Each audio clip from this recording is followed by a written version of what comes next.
Bom, muito boa tarde. 4 de maio de 2021, nós estamos dando início ao nosso segundo colóquio do Grupo de Estudos e Pesquisas em Gestão Pública e Desenvolvimento da Amazônia, um grupo de pesquisas vinculado ao Programa de Pós-Graduação em Gestão Pública para o Desenvolvimento da Amazônia, do Núcleo de Altos Estudos da Amazônia da UFPA. Hoje nós estamos recebendo um convidado muito especial, o professor, doutor Helenilson Cunha Pontes. Professor Helenilson, ele é doutor em Direito Econômico e livre docente em Legislação Tributária pela USP e foi vice-governador do estado do Pará entre 2011 e 2014 e vai trazer um debate, um tema muito interessante para o dia de hoje, que é justamente a pergunta: por que o Pará é um estado rico, mas possui um povo pobre? Esse tema, ele se insere em um conjunto de eventos que nós estamos promovendo no âmbito do nosso grupo de pesquisas, que tem por objetivo entender por que nós somos subdesenvolvidos, o que explica o nosso subdesenvolvimento, mas, acima de tudo, quais as perspectivas, quais as alternativas para a superação da nossa condição de subdesenvolvimento. Então, o professor Helenilson Pontes terá um tempo que ele achar necessário. Em seguida, nós abriremos para o debate com os presentes nessa reunião. Helenilson, muito obrigado pela sua presença. Eu sei que você tem uma agenda muito concorrida, mas para nós é um privilégio te receber aqui e poder contar não somente com a tua experiência acadêmica, mas também com a tua vivência como gestor público. Eu sei que você, durante muito tempo, você vivenciou a gestão pública por dentro, como vice-governador do estado do Pará, você conhece os nossos desafios, você conhece a matriz institucional que nos condena ao subdesenvolvimento, mais do que muitas pessoas que não têm essa vivência da gestão pública, e que nós esperamos realmente é poder sugar um pouquinho da tua vivência, da tua experiência, do teu preparo acadêmico, você que realmente tem sido um ator público bastante ativo no debate sobre temas como a taxa mineral e outros temas como Lei Candia, etc. Então, seja bem-vindo, Helenilson, você tem a palavra e a partir de agora você pode nos conduzir de acordo com a tua palestra. Bem, obrigado, Eduardo, obrigado pelo convite, obrigado aí a participação de todos aqueles pesquisadores, estudiosos que estão conosco nessa tarde. Como eu disse, é uma ideia de apenas uma reflexão coletiva que eu pretendo fazer com vocês sobre alguns insights, algumas conclusões que eu tive durante esses anos todos pensando sobre o Pará. Eu avalio que o Pará tem 4 grandes desafios. Eu vou tratar de apenas um hoje, que é o desafio fiscal tributário, né? Eu acho que o Pará tem, além desse, o desafio ambiental, o desafio fundiário e o desafio social. Evidentemente, sem ordem de prioridade, todos são igualmente importantes para que nós possamos sair da condição de desenvolvimento que nós temos hoje. Eu vou começar mostrando a posição do Pará no ranking nacional da produção, considerando apenas o PIB, que é a soma de todas as riquezas produzidas dentro do estado do Pará. Se nós observarmos apenas do ponto de vista do PIB, o Pará é o 11º estado da federação. Portanto, nós não estamos numa posição muito ruim, né, quando consideramos apenas a produção que se realiza dentro do estado do Pará. Nós estamos numa posição razoável, de 11º, no ranking dos estados brasileiros. No entanto, quando a gente avança e verifica como é que esse PIB se distribui por habitante, o Pará cai de 11º para 20º estado da federação. Por quê? Porque nós somos um estado que, embora produzamos razoavelmente bem, ou razoavelmente muito, a gente ainda tem aqui, a gente o estado que tem uma população muito grande, né? São 8,5 milhões de habitantes no estado do Pará. Portanto, quando se divide esse PIB, que é o 11º do Brasil, pelos 8,5 milhões de habitantes, nós caímos para 20º estado entre os estados brasileiros. Então, há uma queda substancial de posição do Pará quando se divide a produção que é realizada dentro do Pará pela quantidade de paraenses. O dado mais dramático é o da renda, né? Quando a gente verifica a posição do Pará no ranking dos estados brasileiros, considerando apenas a renda per capita, nós vamos verificar que o Pará é o 25º estado da federação. O terceiro, portanto, o terceiro pior estado em termos de renda per capita. Nós estamos bem abaixo de outros estados com PIB semelhante ao nosso, mas quando se considera a renda per capita, ou seja, a apropriação desse PIB pelo habitante, pelo paraense, nós caímos dramaticamente, ganhamos apenas de Alagoas e do Maranhão. Então, por aqui a gente já percebe o quê? Percebe que a produção do Pará não é pequena, mas ela fica pouco para o paraense. Ou seja, é um estado que na produção é o 11º, mas na renda per capita é o 25º. E por que acontece isso na minha avaliação? Isso acontece porque esse PIB que é produzido dentro do estado do Pará, ele não é apropriado por quem vive, mora e trabalha aqui no Pará. Porque é um PIB produzido basicamente a partir de um modelo colonizador de exportação, né? E de exportação de produtos naturais não renováveis, basicamente minério. Grande parte, ou parte considerável desse PIB, é PIB produzido a partir da exportação de recursos minerais. E isso gera o quê?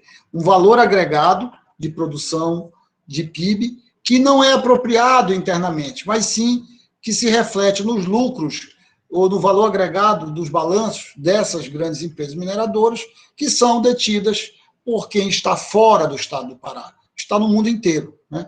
Então, o PIB que é produzido no Pará, aquele 11º PIB, não se reflete no bolso ou na renda do paraense, que aqui vive, aqui trabalha, etc. Então, esta causa, esse modelo colonizador, esse modelo exportador, é um modelo que gera PIB, mas empobrece o estado do Pará.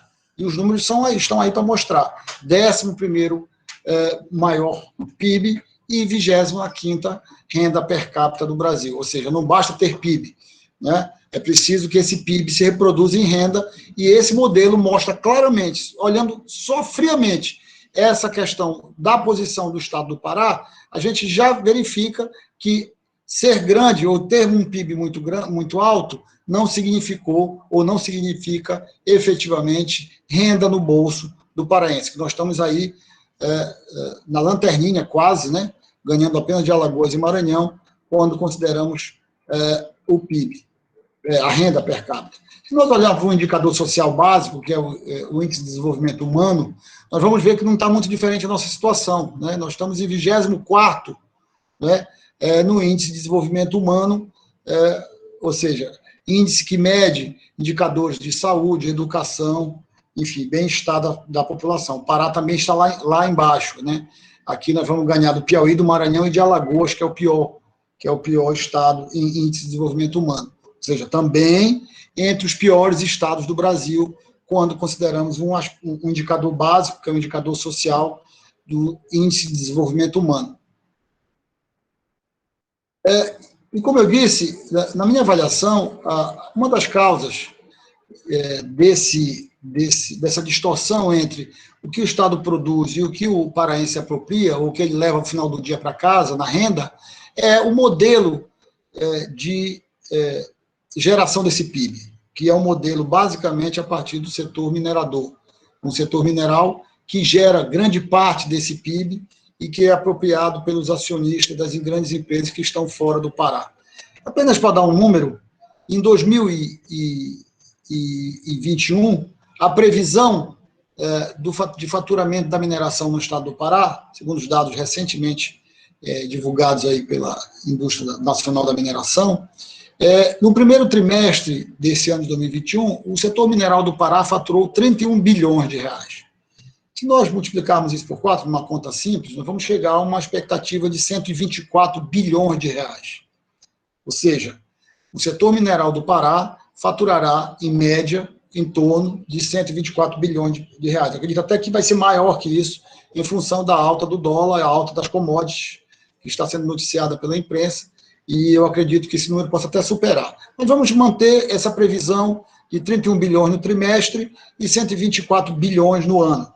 Se nós aplicarmos a esse número uma alíquota de ICMS de 10%, uma alíquota média de ICMS, nós sabemos que a alíquota do ICMS não é 10%, mas 17% em média, mas como há a questão dos créditos, etc., Vamos colocar uma alíquota média de 10% para a gente ter uma ideia do que esse PIB geraria. Esse PIB geraria em torno de 12,4 bilhões de reais de ICMS. Esse número, comparado com o que foi arrecadado no ano passado inteiro de todas as empresas do Pará, praticamente encosta, porque ano passado o Pará arrecadou 13,8 bilhões de reais de ICMS. O que eu quero mostrar com esse número? Eu quero mostrar com esse número que essa produção mineral, que basicamente não paga ICMS, né, ela seria suficiente para offsetar praticamente toda a economia paraense em termos de arrecadação de ICMS.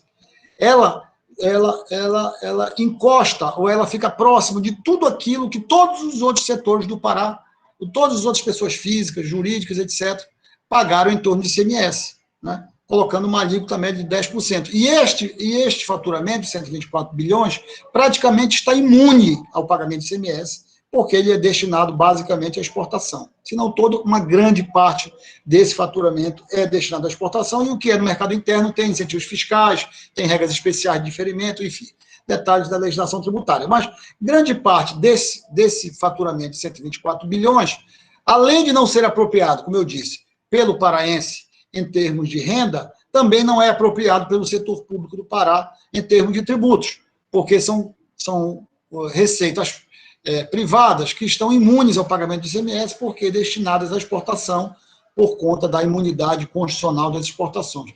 E aqui um paralelo importante, né?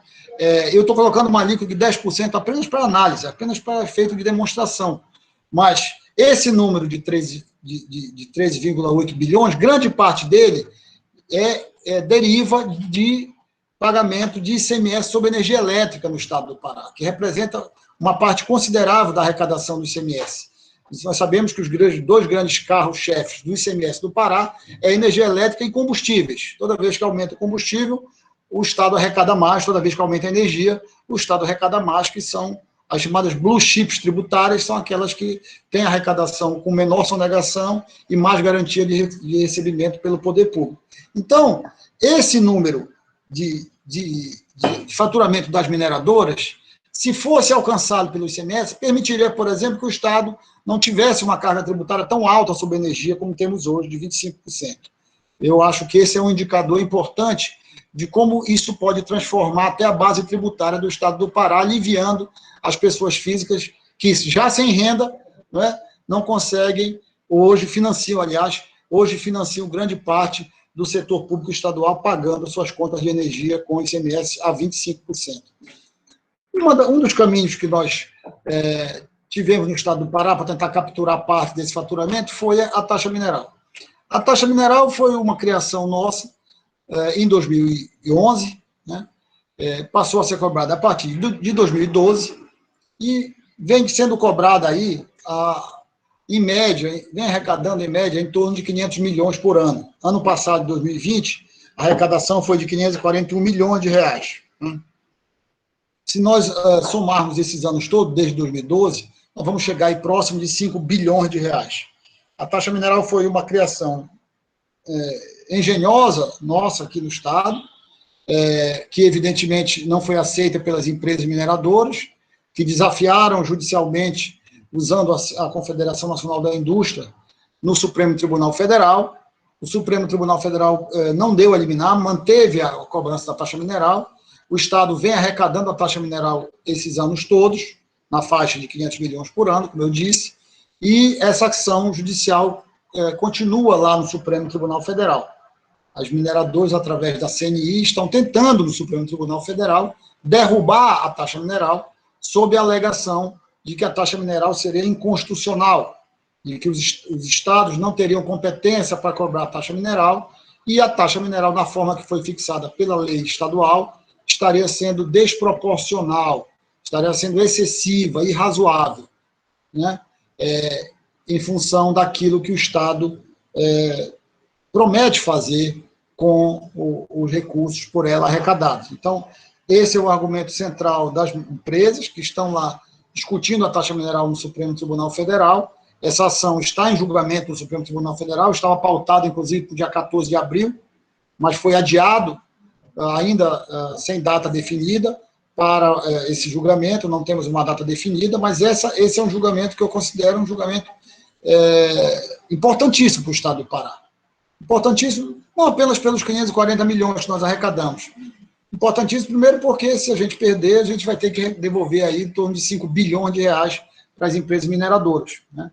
E a gente vai perder a possibilidade de arrecadar muito mais, porque esses 540 milhões, eles são arrecadados em função de uma redução que o governador fez na taxa mineral, né? Uma redução substancial de 1/3, praticamente, a 1/3, né? Reduziu 2/3, cobrou apenas 1/3 esses anos, em função da taxa, do preço do minério, do mercado internacional, enfim. Agora o minério está com um preço alto, o governador recentemente aumentou a taxa mineral para o nível legal, que é o nível previsto na lei, né? Retirou a redução de 2/3, manteve o nível da lei, né? Para dar números objetivos. A lei prevê que a taxa mineral incidiria apenas para ficar no minério de ferro a 3 UPFs por tonelada, né, e houve uma redução para 1 UPF por tonelada. E o governador, recentemente, voltou para 3 UPFs por tonelada, que dá em torno de R$11 e alguma coisa por tonelada de minério de ferro. Ou seja, esses 541 milhões arrecadados a 1 UPF provavelmente vão aí para em torno de 2 bilhões de reais nos próximos anos, se a gente conseguir vencer no Supremo Tribunal Federal essa batalha jurídica. Essa batalha está lá no Supremo e isso depende de muita coisa, né? A gente sabe que essas empresas mineradoras são muito fortes, os argumentos jurídicos não são desprezíveis, o Estado está tentando manter a taxa, mas eu acredito, e eu escrevi um artigo onde eu mostro isso, que 0,6 do faturamento de uma empresa não tem nada de irrazoável, né? Não tem nada de desproporcional. E se nós pegarmos o faturamento das mineradoras, aí, 87 bilhões, né, e considerarmos o que ela gerou de taxa mineral, nós vamos chegar aí a 0,6% do faturamento. Ora, 0,6% do faturamento é uma taxa muito pequena para ser acusada de ser uma taxa irrazoável, uma taxa desproporcional, né? Mas esse é o argumento principal das empresas mineradoras, de que essa taxa é desproporcional. Isso o Supremo vai definir. Mas eu apenas queria mostrar que 0,6% do faturamento das empresas mineradoras é aquilo que o Estado teria direito, ou estaria cobrando das empresas mineradoras hoje. E como fica esse cenário do ponto de vista do investimento público estadual? O Estado investiu ano passado, segundo mensagem enviada pelo governador do Estado à Assembleia, em torno de 1,2 bilhões de reais. O Estado arrecadou, em 2020, 24,5 bilhões de reais, sendo 65% praticamente de receita própria e 35% de receita transferida. Preciso verificar que esse número aí já foi diferente, né? O Pará já foi mais dependente de receita transferida. Esse número chegou no início da década dos anos 2000, era 70-30. Hoje o Pará já está com 65-35. Ou seja, a receita arrecadada está crescendo, a receita transferida está diminuindo em relação ao contexto geral das receitas. O Pará foi um dos estados que mais investiu, né? O Estado investiu 5% da receita total no ano de 2020, uma taxa boa, uma taxa considerável. Mas quando nós olhamos essa taxa de investimento por habitante, de novo a questão do habitante é importante, nós vamos ver que o Estado investiu apenas R$ 141 por ano para cada paraense. Ora, se a gente imaginar que o Estado tem que criar escolas, criar equipamentos de educação, de saúde, infraestrutura principalmente, nesse Estado gigantesco, nós vamos ver que a taxa de investimento do Pará, quando consideramos a extensão e principalmente o número de habitantes, é ridícula, né? R$ 141 por ano para cada paraense é uma taxa ridícula que mostra a fraqueza do orçamento público paraense. Nós somos certamente um dos piores estados em termos de orçamento per capita do Brasil. O Pará tem um orçamento realmente e declaradamente insuficiente para atender às necessidades de 8,5 milhões de habitantes, e muito em função do seu modelo econômico, ou do modelo econômico que está implantado no Pará, que é um modelo de matriz exportadora e que não gera renda, como eu mostrei, e também não gera tributos. Se nós, ainda nessa linha, se nós pegarmos a receita total de 2020, o Pará teve, como eu disse, 25 bilhões e meio de reais.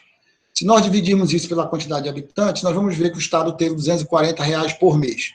Vocês viram lá no slide anterior que era a taxa de investimento. Aqui, por ano, aqui é a taxa de aplicação, de orçamento, puro e simples. Receita total dividida pela quantidade de habitantes. Ou seja, o governador do Pará tem R$240 por mês para dar conta de todo o setor público do Pará. Mais uma vez, esse número mostra a fraqueza do setor público paraense. É um estado gigantesco, com 8 milhões e meio de pessoas, mas que não tem os recursos necessários para fazer face às exigências de 8 milhões e meio de habitantes. E quais os caminhos para a mudança? Já estou me aproximando dos 20 minutos. Evidentemente que esses caminhos aqui são apenas indicadores, né? Eu não tenho a pretensão de esgotá-los aqui, mas apenas de sinalizar uma visão que eu tenho sobre a nossa matriz de desenvolvimento. Primeiro, a tributação adequada dos recursos naturais, né? Não é possível que o Pará continue exportando recursos naturais não renováveis e continue sem ter o direito de tributá-los, né? E aqui, atenção a todos aqueles que estão participando dessa conversa. Hoje foi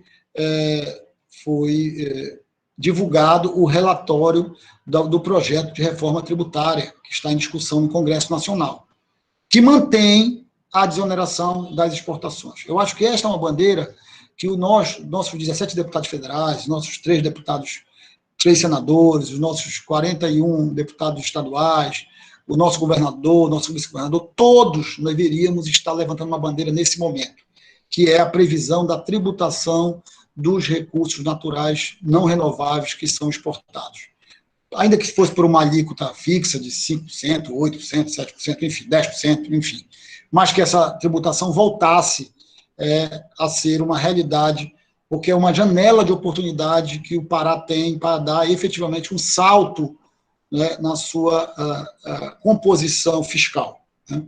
Um segundo caminho é a verticalização dos recursos naturais. Não é possível, de novo, que nós vamos continuar aqui exportando minério, exportando bauxita para ser verticalizado nos outros lugares do mundo e não aqui dentro do Pará. Nós sabemos, e vocês aqui, há grandes economistas nessa reunião, que só a verticalização é que gera valor agregado e emprego de qualidade, né?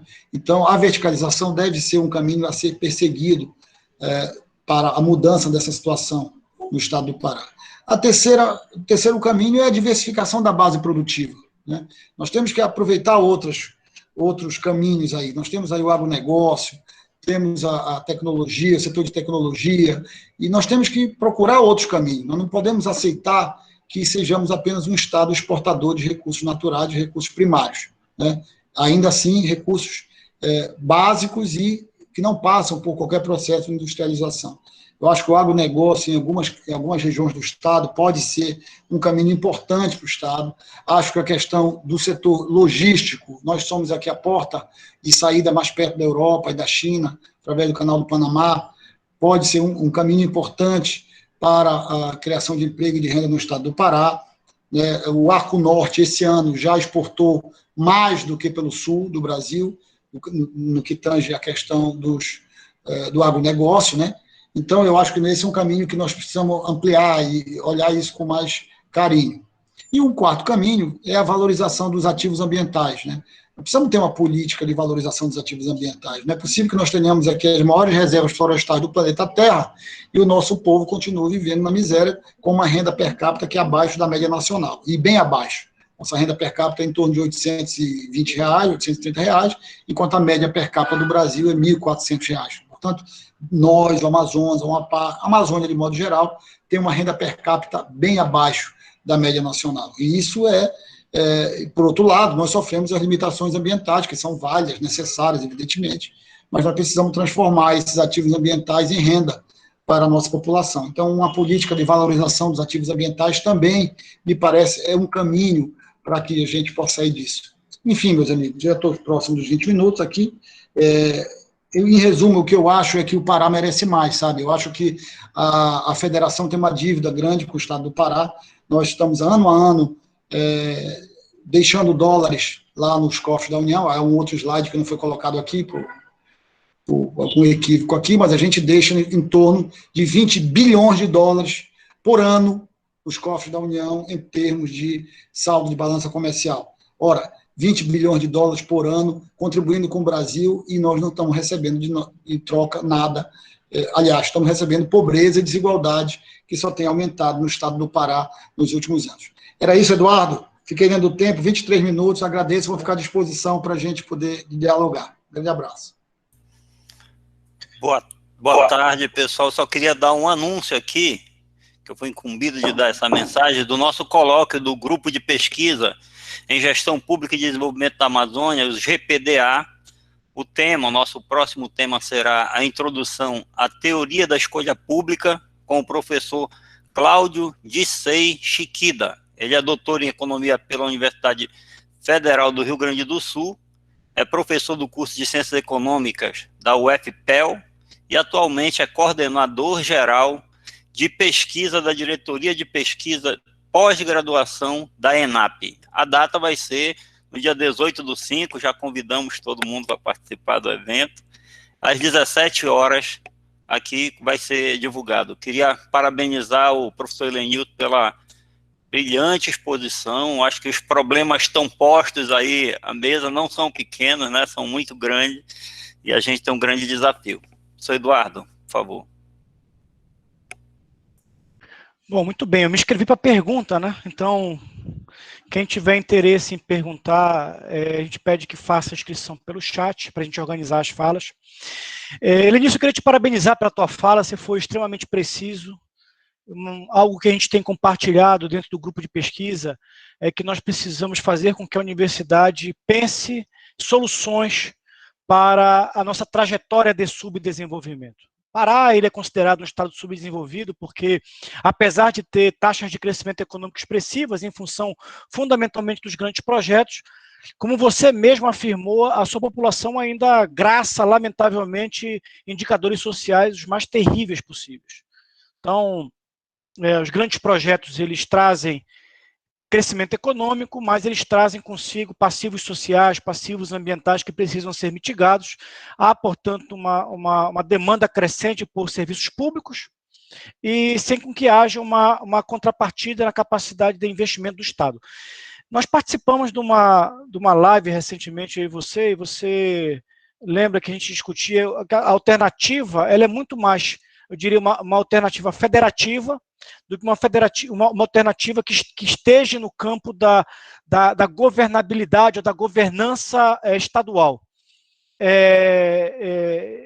Mas eu queria te fazer uma pergunta, até para explorar um pouco a tua vivência, a tua experiência, o teu conhecimento em gestão pública. Eu entendo que o nosso maior desafio hoje é federativo, e a reforma tributária ela é uma janela de oportunidade.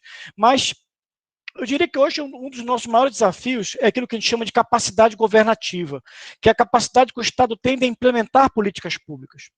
Dentro do âmbito do Estado, eu venho trabalhando com uma tese, a gente já conversou sobre isso, que o Pará, se não houver uma mudança de trajetória, o Pará caminha nos próximos 10 anos, 15 anos para o colapso fiscal. Então, há cada vez mais aí o estrangulamento da capacidade de promoção de políticas públicas, cada vez mais o passivo, as demandas por políticas públicas crescem sem que haja um aumento da nossa receita tributária pelo modelo econômico, pelo modelo federativo, pelo modelo tributário. Internamente, quais são os principais vetores de estrangulamento da nossa capacidade governativa, ou nossa capacidade de investimento? Essa é a minha pergunta.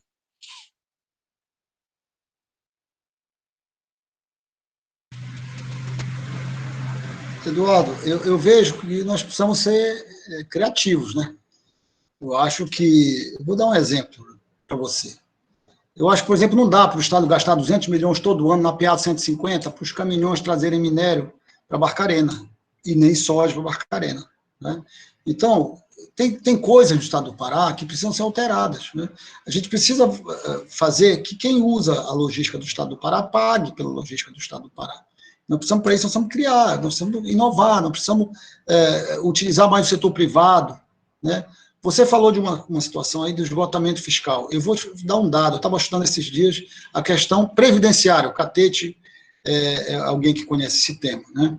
O Estado, em 2017, no auge da crise, fez uma mudança no setor previdenciário importante e permitiu a geração, houve um deslocamento da massa de saldo de previdência que é guardada, que é uma espécie de colchão guardado para a aposentadoria dos futuros servidores, e houve um deslocamento dessa massa, permitindo que o Estado respirasse 2, 3 anos. O Estado respirou 2, 3 anos. E esse ano está acabando esse saldo, né? O governador, ano que vem, vai ter que botar do caixa 2 bilhões de reais para suplementar aposentadorias, né? Se ele não propuser uma alteração de novo no modelo, que aí seria o colapso total, que é utilizar um saldo que existe lá de 4 bilhões ainda do fundo antigo, guardado, né? Mas algo me diz que alguém vai tentar avançar sobre esses 4 bilhões. Então, este é um problema previdenciário, por exemplo, é um problema previdenciário grave, é um problema grave, gravíssimo, de financiamento do Estado do Pará. Gravíssimo. O governador já tem, em 2017, no auge da crise econômica, formulou uma saída que era uma saída provisória, que servia para 4 anos, né, e que acaba agora em 2021, e que em 2022 não existe mais, né? Então, esse saldo, que era um saldo que existia de poupança previdenciária, vai acabar, e vai exigir que o governador coloque dinheiro da arrecadação corrente, e não é pouco. Eu fiz uma conta básica aqui, eu acho que vai superar 2 bilhões ano que vem, né? Agora, você imagina, 2 bilhões de um Estado que investe 1,2 bilhões, né? O Estado vai ter que botar 2 bilhões para suplementar a aposentadoria, sendo que a taxa de investimento dele é 1,2 bilhões. Quer dizer, ele vai quase botar para complementar a aposentadoria o dobro do que ele investe. Então, veja que é um drama, né? É um drama. Eu acho que, como você disse, já me ouviu falar, os grandes dramas do Pará, eles são dramas. Nós temos dramas, evidentemente, administrativos, mas nós temos dramas que são federais, basicamente, né? Esse problema fiscal é um problema federal grave, né? O problema ambiental não se resolve aqui, é preciso ter engenharia política em Brasília para que a gente possa valorizar os nossos ativos ambientais, é preciso ter mais criatividade na exploração dos nossos recursos naturais internamente, o drama fundiário, que é pouco comentado, mas que me parece seríssimo, porque o Estado do Pará não promove segurança jurídica para ninguém produzir nesse Estado.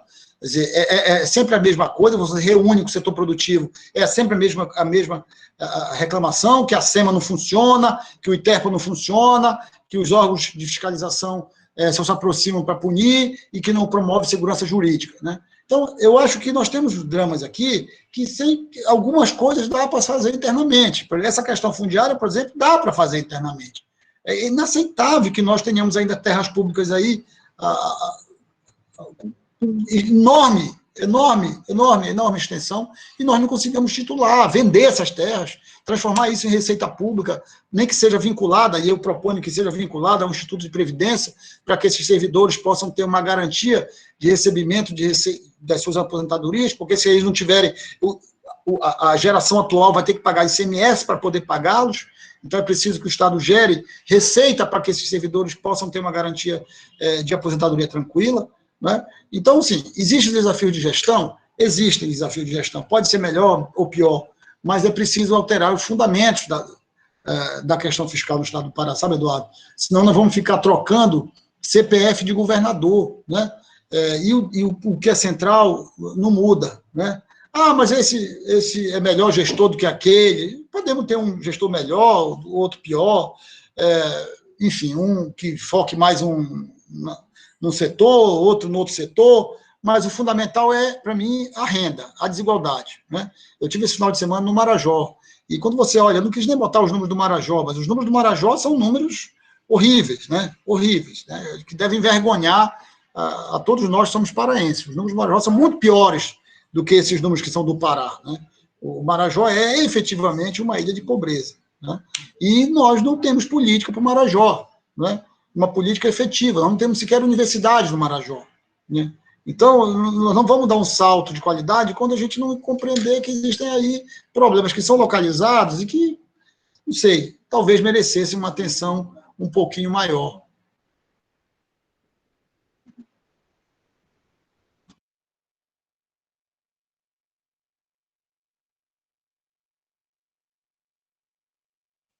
Antônio Catete, a moderação é sua. É mesmo? Obrigado, professor. Eu tinha entendido que seria do Helder, mas quem está inscrito é o Anderson Dias para fazer pergunta e contribuição ao debate. Anderson, por favor. Bom, boa tarde a todos. Agradecer essa oportunidade também de a gente aprofundar um pouquinho esse debate, né? Agradecer também, parabenizar o Elenilson. Acho que já fazia um papel de um acompanhamento desde a época que era o vice-governador do estado. Enfim, já tem um acompanhamento, uma expertise nessa área. E dizer o seguinte, fazer primeiro uma contribuição. Eu fiz um levantamento para o ano de 2018 de apenas uma mineradora, a maior mineradora que existe no país, né? E eu acompanhava diretamente porque trabalhei na Sudan, nessa área de incentivos fiscais. Agora estou em outro setor, mas acompanhei. E para o ano de 2018, fiz um levantamento, até passei o Eduardo esse levantamento, e a empresa, ela levou, entre aspas, né, ela teve um incentivo fiscal em cima do imposto sobre a renda de pessoa jurídica de mais de R$1 bilhão.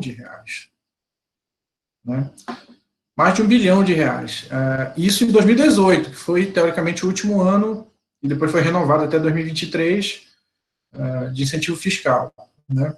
Só de redução teve mais de R$800 milhões. Então, assim, pela lógica, você não tinha que dar incentivo para quem já é isento de pagar imposto aqui dentro.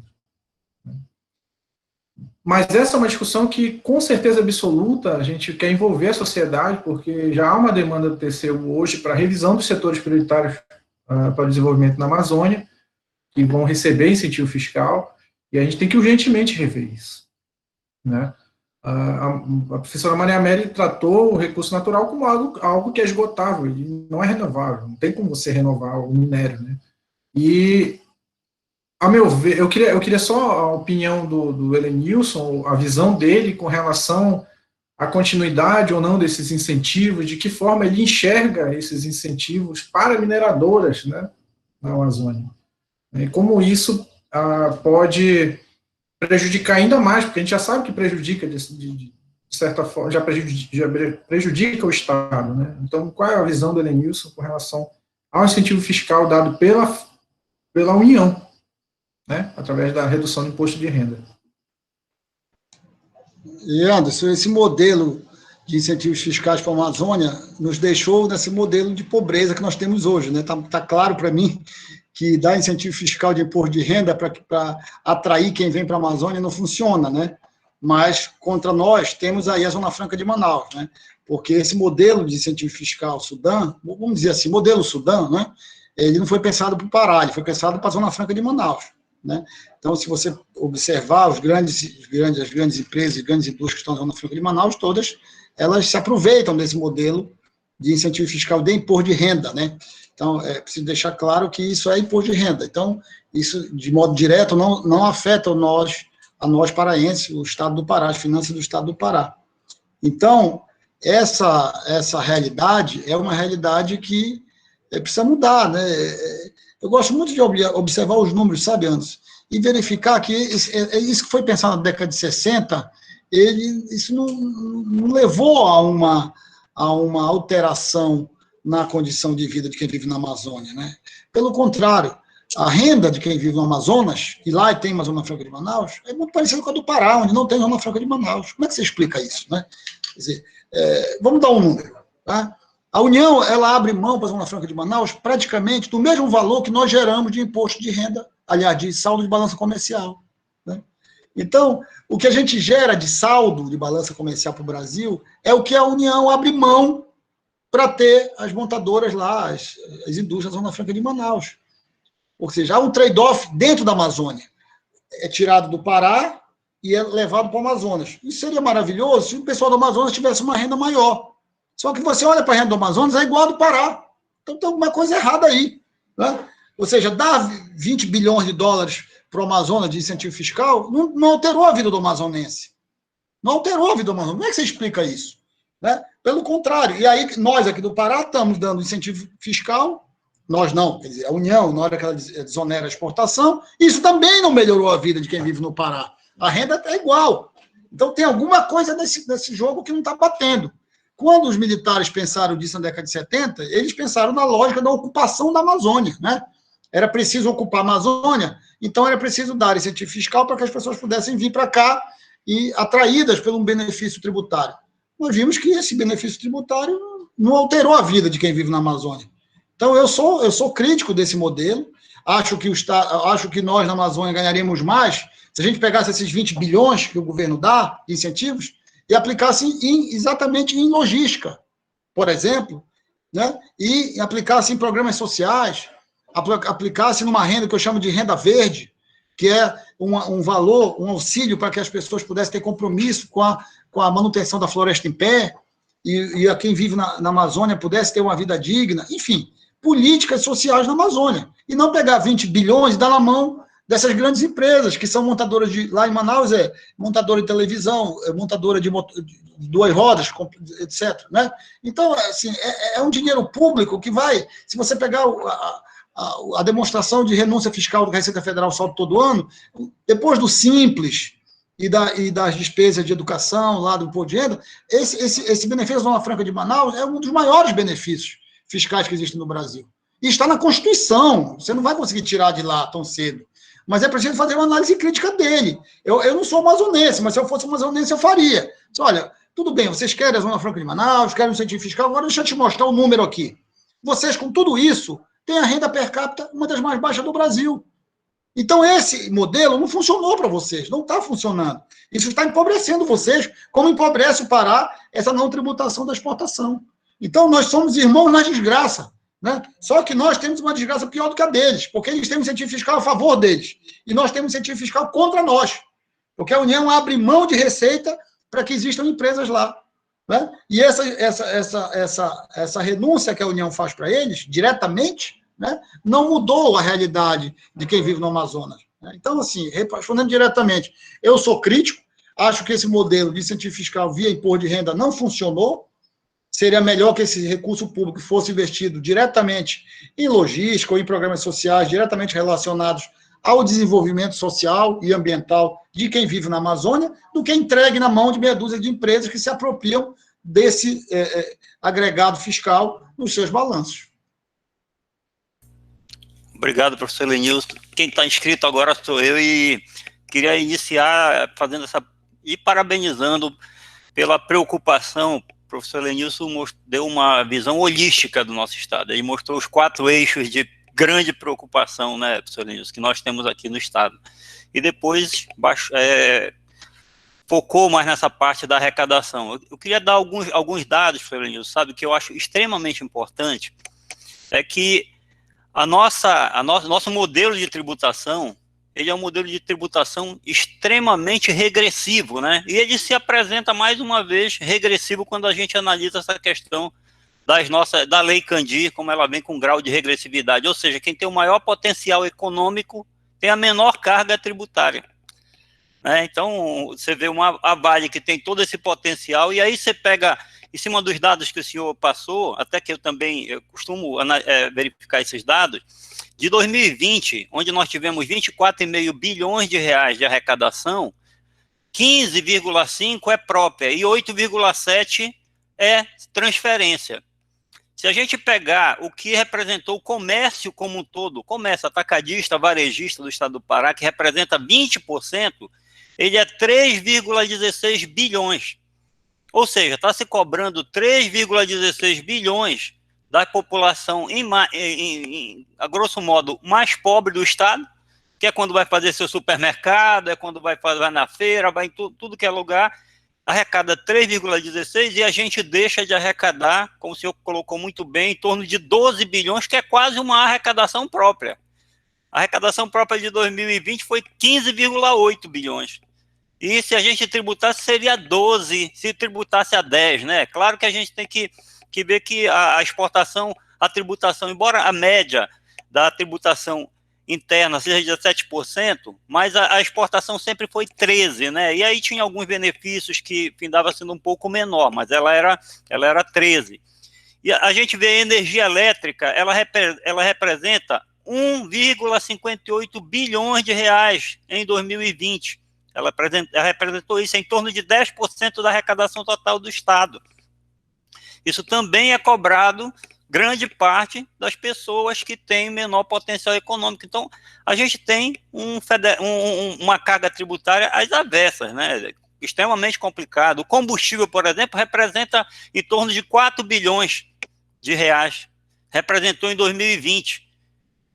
Ou seja, um quarto do que seria se cobrasse 10%, dá um quarto. Então, com apenas, se cobrasse um quarto, a gente cobriria todo o valor arrecadado com o combustível. Então, isso são dados extremamente importantes da gente avaliar de que nós estamos num federalismo, numa tributação, e o professor Eduardo tem toda a razão quando fala que a reforma tributária é, sim, um grande desafio para todos nós, mas ele não é o único. E eu também chamaria a atenção, sabe, professor Lenilson, pela sua experiência, de que nós tivemos, até 1980, nós tínhamos a União fazendo o grande financiamento do desenvolvimento do país. 1980 para trás, né? E nós tivemos um país que teve um crescimento econômico considerável. Depois de 1980, a gente teve, com a Constituição de 1988, em que a União ela sai um pouco da questão do desenvolvimento. Eu vou falar só um pouquinho sobre a questão da Zona Franca de Manaus, que é extremamente importante. O senhor falou, os números são exatamente esses mesmo que eu tenho conhecimento. 19 bilhões por ano a Zona Franca de Manaus, o governo federal, ele abre mão disso. Eu vou lhe dar uma informação ainda mais importante. O estado do Amazonas abre mão de 9 bilhões. 9 bilhões é de renúncia tributária para a Zona Franca de Manaus do estado do Amazonas. É 51% da arrecadação própria dele. Custa, não é 19 bilhões, custa 28 bilhões de reais a Zona Franca de Manaus, e eu não consegui pegar as isenções que são dadas para as prestadoras de serviço. Como o senhor falou, essas empresas são todas multinacionais que levam seus lucros. Elas tiveram um faturamento em torno de 100 bilhões no ano passado, muito parecido com o nosso minério aqui, 100 bilhões. A lucratividade delas em torno de 30 bilhões, que bate quase com o total do incentivo. Então, o que você está fazendo é pegando recurso público e garantindo a lucratividade que a maior parte é mandada para fora do país, porque são empresas multinacionais, como o senhor falou, Samsung, Honda, e esse tipo de empresa. Então, é esse tipo de desenvolvimento que a gente está conservando na nossa Amazônia aqui. Eu também sou um crítico da Zona Franca de Manaus. Eu acho que esse recurso aí poderia ser muito bem aplicado em outras situações para melhorar a situação do povo. E aí lhe dou mais uma informação. Nos últimos 20 anos, o estado do Amazonas foi o que menos cresceu na região norte. Economicamente, foi o que menos cresceu na região norte. Todos os outros estados cresceram mais do que ele. Né? Então, eu não vou falar sobre a questão da Previdência, porque ele é longo, né? Ela é um pouco longa. Nós tivemos a alteração legislativa pela lei complementar 111 em 2016, que foi do governo Jatene, mas em 2019 já teve uma alteração a 129, né? Que foi feita para adequar, inclusive, com o aumento da alíquota para o servidor, né, que passou de 11% para 14%. E há outras mexidas que foram feitas aí, são muitas, eu não queria me estender. Então, assim, não é uma pergunta, mas é um questionamento. O nosso modelo federativo, verdadeiramente, ele está primando pelo desenvolvimento do país todo, mas principalmente pelo desenvolvimento da região amazônica? Ou ele é um explorador da região amazônica para tentar salvar o que não está conseguindo, porque o próprio site da Fiesp, que é a Federação das Indústrias de São Paulo, está lá dizendo que em 1985 a indústria de transformação representava 29% do PIB. E em 2018, o dado que está lá, ela representa 11%. Então, nós estamos nos transformando num país de commodity e estamos mandando a nossa industrialização para o espaço. Então, é um grande desafio. Eu queria ouvir se, com a sua mente iluminada, aí, se a gente tem perspectiva de uma saída para o país e para a região. Muito obrigado, senhor. Eu acho, Catete, esses números que você deu aí são sensacionais, né? O comércio atacadista, se eu peguei bem, 3,16 bi, energia 1,58 e combustível 4. É isso, né? Então, isso mostra o quê? Quem é que está pagando imposto financiando o estado do Pará? É o pobre, né? É o pobre que está... esse que tem a renda per capita abaixo da média nacional, esse que tem a terceira pior renda per capita do Brasil, é que está mantendo o estado do Pará ainda respirando, né? Quando eu falo o Estado do Pará, eu falo o setor público, né? Que arrecada e, com isso, presta os serviços públicos, etc. Então, o modelo é extremamente regressivo, de uma injustiça absurda, né? Eu estava vendo ontem aí na Colômbia a discussão sobre a reforma tributária, 19 mortos na Colômbia. Né? 19 mortos na Colômbia em protestos contra a reforma tributária que o governo apresentou, que objetivava tributar quem? Os mais pobres e a classe média. E a classe média se revoltou porque percebeu que havia ali um movimento de esmagamento da classe média, via o quê? Justamente o que querem fazer no Brasil, via ICMS, né, Carlos? Né, Catete? Via IVA. Eles querem implantar um IVA lá, exatamente como está nessa PEC 45, do relator, que o relator apresentou hoje o relatório, que é extremamente nociva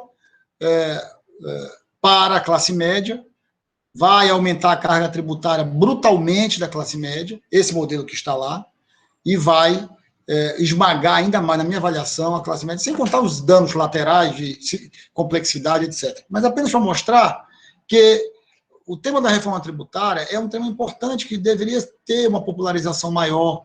As pessoas deveriam entender que esse debate que está acontecendo no Congresso vai mudar e impactar as suas vidas. O Brasil é um dos países que menos tributa renda no mundo. O país que só quer tributar consumo, porque consumo pega o pobre, né, e pega a classe média de forma uniforme, né, maltrata a classe média e destrói o pobre.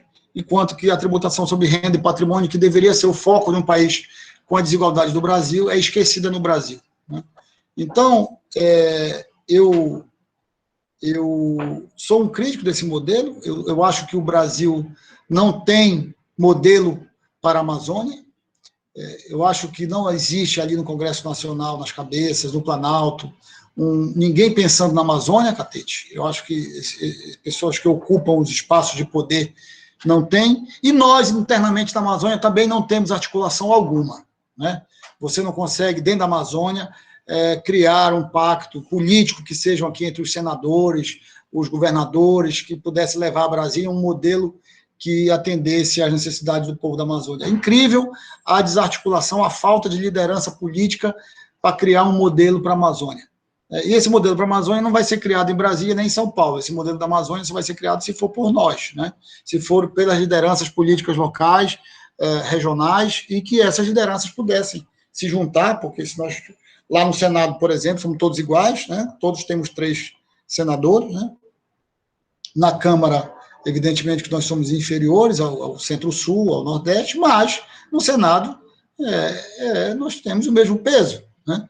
Então, eu acredito que se nós tivéssemos um pouquinho mais de inteligência e articulação política, nós poderíamos virar esse jogo, né? Mas, infelizmente, a história mostra que o Amazonas é muito forte para brigar pelas coisas dele, defende lá a Zona Franca de Manaus, mantém lá, põe na Constituição por mais de 50 anos, por mais de 100 anos, enfim. O Pará não tem força para nada, perde a Lei Candir, perde a emenda constitucional que não tributa a exportação, perdeu aí a compensação pela ferrovia agora para o Centro-Oeste, enfim, a nossa história é uma história de derrotas, né, no plano federal. O Pará parece que está sempre na contramão, a gente nunca consegue ficar na mesma mão do governo federal. Quando o governo federal vai para um lado, parece que o Pará vai para o outro, e a gente não consegue essa articulação federal para que o Pará possa caminhar junto. Eu concordo com a sua análise, perfeita, não tenho nada a acrescentar, eu acho que é isso mesmo. Se a gente não conseguir o mínimo de unidade e não aproveitar essa janela de oportunidade que é a reforma tributária, nós não vamos conseguir dar esse salto. E eu não vejo, sabe, eu não vejo como é que o setor público paraense pode dar um salto de qualidade que não seja tributando as exportações de bens primários. Eu acho que esta deveria ser a pauta número 1 de todo deputado, todo governador, todo senador, todo agente público, todo professor, todo aquele que é paraense. Nós precisamos tributar a exportação de recursos naturais, sob pena de nós empobrecermos cada vez mais e irmos, como disse o Eduardo, ao colapso. Nós estamos chegando perto do colapso. E o primeiro lugar do colapso vai ser o sistema previdenciário, que vai se colapsar em breve, porque o Estado não vai ter mais o colchão para fazer o tal do aporte, você sabe, que o Estado faz todo mês para complementar as aposentadorias. Helenício, me permite uma parte, eu queria perguntar para o Catete se ele me permite fazer um comentário breve em cima da fala que você fez. Algo que a gente tem discutido dentro do grupo de pesquisa, Elenilson, é que nós não temos um projeto para a Amazônia.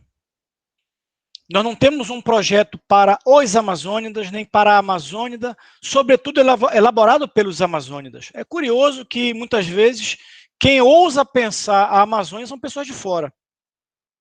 Recentemente, hoje eu coloquei no grupo de pesquisa, nosso grupo de pesquisa, um evento, estimulando as pessoas a participarem, mas que chama a atenção é que são pessoas de fora da região que estão discutindo a Amazônia.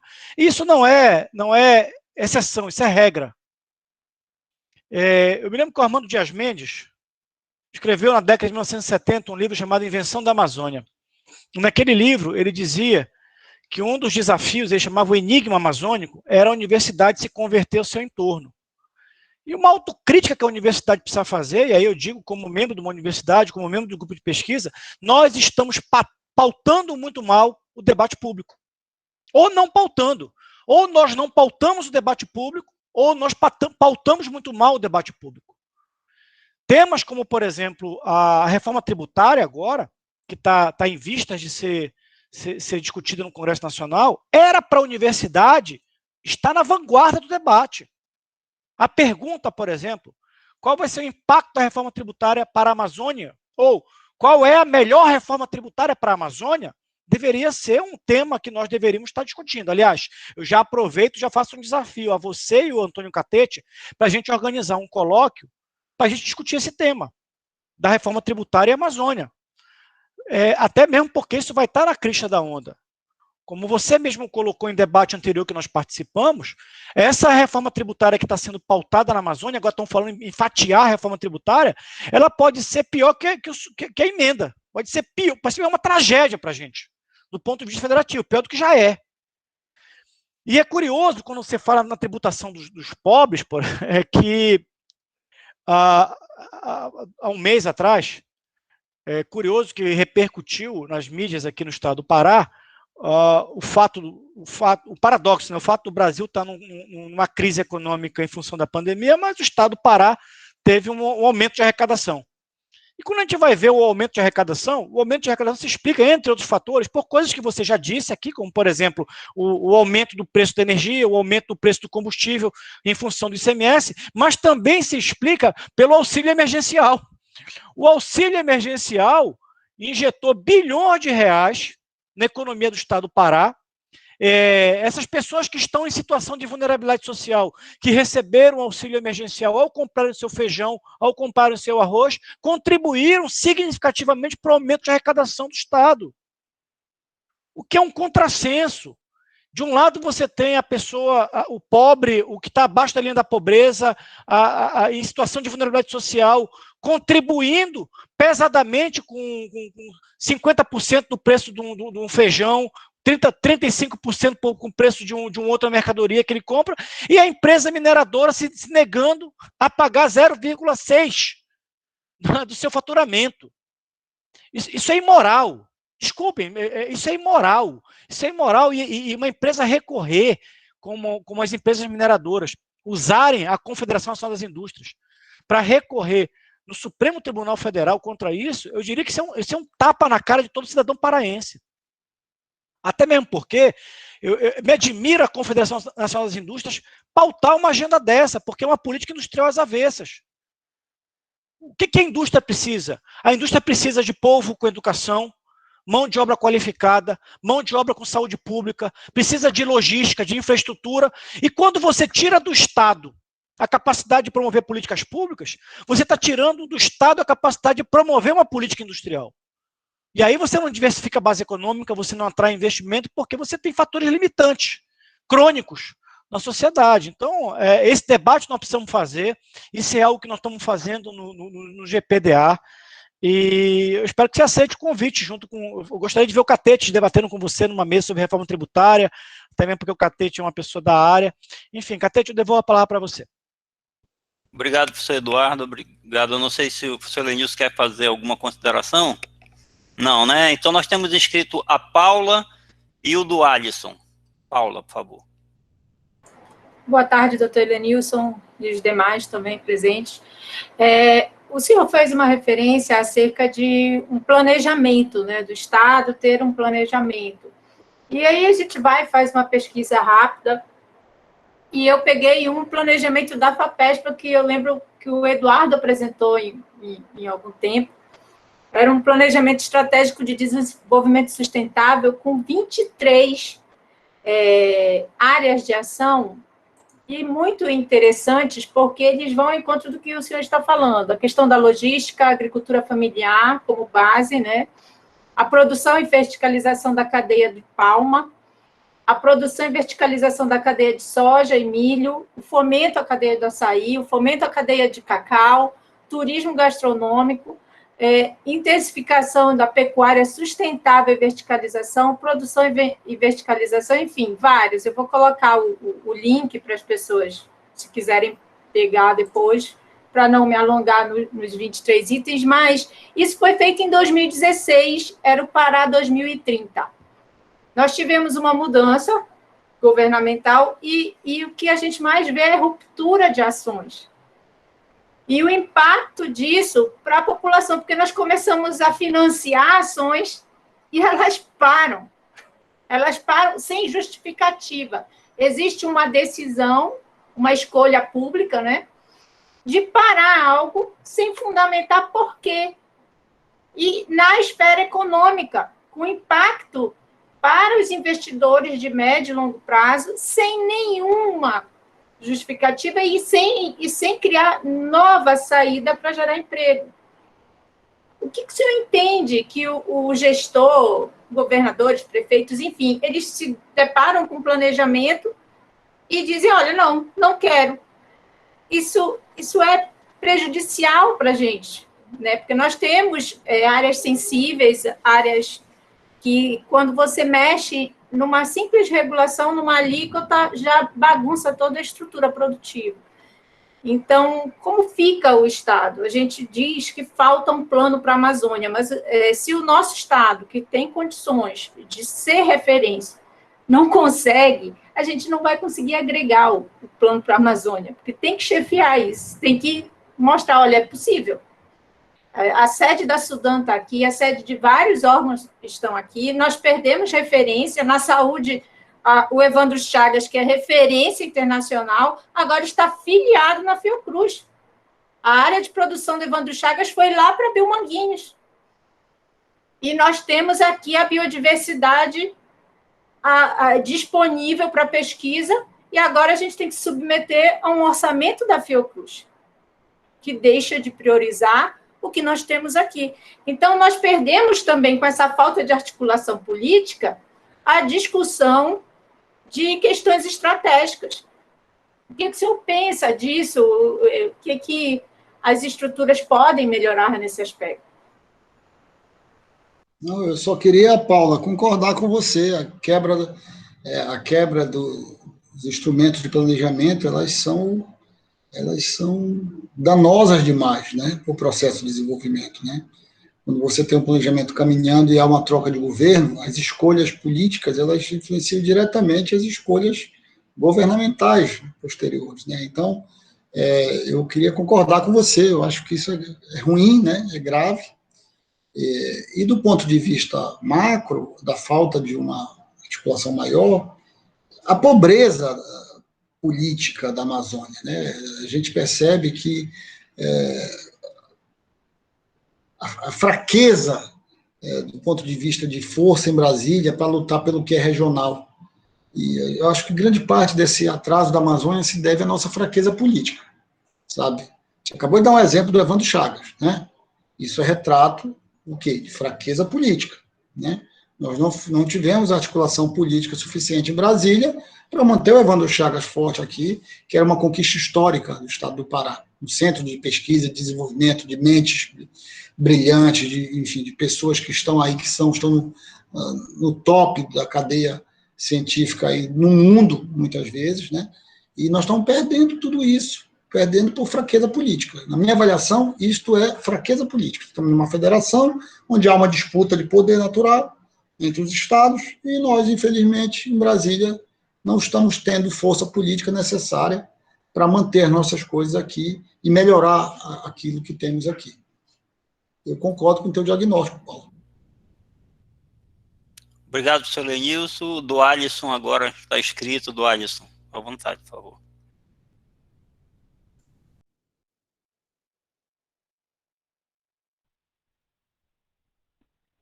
Boa tarde a todos, boa tarde, professor Lenilson. A minha internet está um pouquinho instável, não sei se está dando para me ouvir bem, tá, Capete?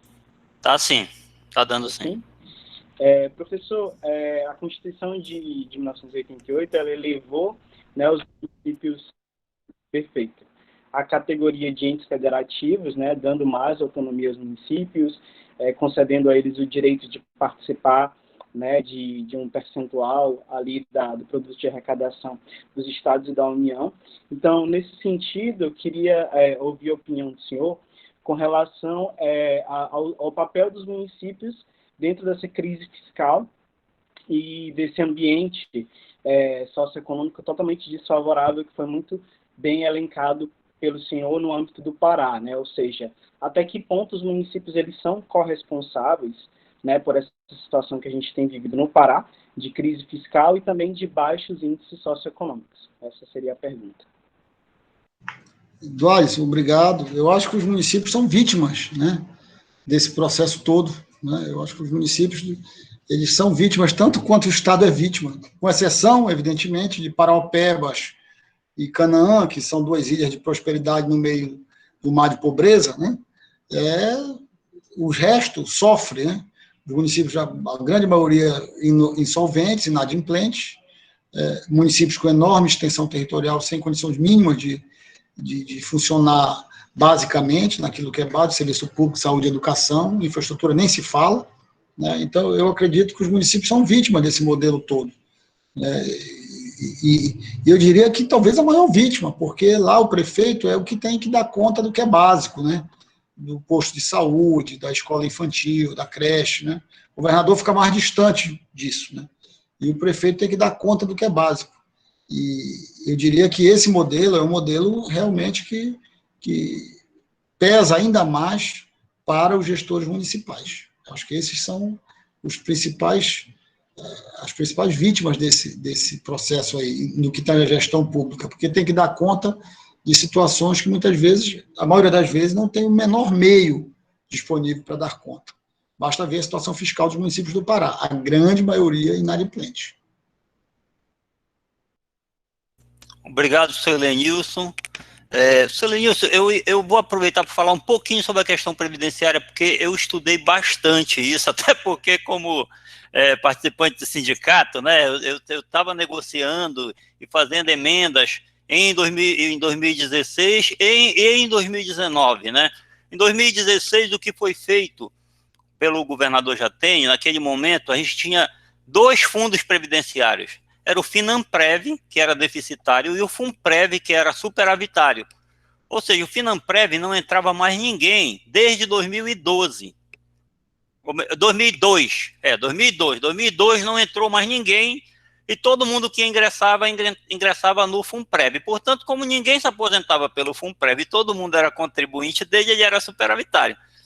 Em compensação, como não entrava mais ninguém no Finanprev, todo mundo ia se aposentando, não entrando mais dinheiro e pagando o benefício previdenciário, ele era deficitário. E não podia se lançar mão no dinheiro do Funprev para pagar o pessoal do Finanprev. Se acumulava um superávit no Funprev e o governo tinha que bancar todo mês, por questão da legislação previdenciária, todo o déficit do Finanprev ele tinha que pagar. E ainda tinha um peso maior porque os militares estavam lá dentro. E os militares têm um peso muito grande pela questão de que eles têm uma aposentadoria especial, né? Eles se aposentam mais cedo, eles têm todas essas limitações, e aí, como previdência só se para de pagar quando morre a pessoa e o pensionista. Então, enquanto não morrer a pessoa e o pensionista, continua pagando. Então, se a pessoa se aposenta muito novo, é natural que ela vai ficar mais tempo recebendo aquele benefício, né? E por isso, até que teve em 2015, a Dilma fez uma alteração, que foi aquela PEC da Piriguete, né? A PEC da Piriguete foi apelidada de PEC da Piriguete, não sei se você conhece, né, perfeitamente, que Se dizia que algumas pessoas que tinham emprego público muito bom citavam desembargadores, mas provavelmente não seriam só eles, que conseguiam, depois de uma certa idade, casar com aquelas pessoas mais novas e eles se aposentavam. Então, tinha uma remuneração muito grande. Quando ele morria, a esposa ficava mais 60 anos recebendo a Previdência, porque ela ia... Então, era chamada a PEC da Piriguete. Né? Apelidaram de PEC da Piriguete. E aí se colocou um lapso temporal, de acordo com o tempo do casamento, a idade da pensionista. Então, quando foi agora em 2019, se criou o regime previdenciário complementar. Com o regime previdenciário complementar, o IGPREV, o regime próprio, só vai poder pagar para os novos até o teto do regime geral. Além disso, quem quiser receber mais do que isso, tem que ir para a Previdência Complementar, que é uma previdência especial. Cada um paga a sua, é como se fosse uma conta gráfica de cada um lá, e as pessoas colocam 8,5%, o Estado coloca 8,5%. Então, isso dá esse sistema, ele dá um certo fôlego para o futuro, mas não para daqui a 4 anos. Eu tenho razão quando diz assim, não dá esse fôlego para daqui a 4 anos, porque essas pessoas que vão estar nesse sistema traz alguns outros problemas, porque o sistema só vai te garantir até o teto do regime geral, tu só vai pagar previdência para o IGPREV até o teto do regime geral. Então, por exemplo, quem ganha 20 mil hoje paga 14% sobre 20 mil, mas quem vai entrar e ganha 20 mil vai pagar 14% sobre 6.500, que é mais ou menos o teto do regime geral. E o restante? O restante vai para a Previdência Complementar. E então diminui o volume de ingresso no regime próprio de Previdência, né? Então, tem toda uma matemática aí, é um cálculo extremamente difícil. Hoje o IGPREV, ele ainda tem 5 bilhões ainda de investimento, né? Mas ele tende, porque quando foi aprovado em 2016, disse que só poderia utilizar o rendimento para poder pagar, e não o principal. Mas o principal vai se diluindo com o efeito inflacionário, porque esse rendimento, ele vai... Então, tem ainda algum tempo, eu só assim, queria explicar que como eu estudei bastante isso, eu ainda estou estudando, porque estão fazendo o regime complementar, e eu estou participando dessa discussão, desse debate. Aí eu queria aproveitar para dividir também essa informação com o senhor e com os demais colegas aqui. Não sei se o senhor tem algum comentário, fica à vontade. Tenho. Só para te alertar aí, Catete, concordo com tudo que você falou, você explicou muito bem, que quando houve essa separação, essa segregação de massa de 2012, ela foi puxada até 2018. Então foram colocados servidores aí que entraram de 2012 a 2018, e que deveriam ser pagos no futuro com esses 5 bilhões que você citou, ok? E esse pessoal foi lá para o fundo deficitário, foi lá para o Finanprev, que não tem recurso para pagar. Então, quem entrou de 2002 a 2018 está aí com o cheque na mão que não sabe se vai receber. Por quê? Porque a segurança dele era os 5 bilhões, e que pararam de crescer na medida em que até os rendimentos foram migrados para o outro fundo. Com a migração dos rendimentos para o outro fundo, nesses 3 anos, você sabe, a lei autorizou o resgate, né, do rendimento, criou-se um fundo de 1 bilhão e pouco no Finanprev. E o governador usou esse fundo, está usando esse 1 bilhão e pouco, e o último número que eu olhei já tinha só 150 milhões. Significa o quê? Significa que o governador vai voltar a fazer aporte, vai ter que fazer aporte maior. Hoje, o aporte do governo está em torno de 50 milhões.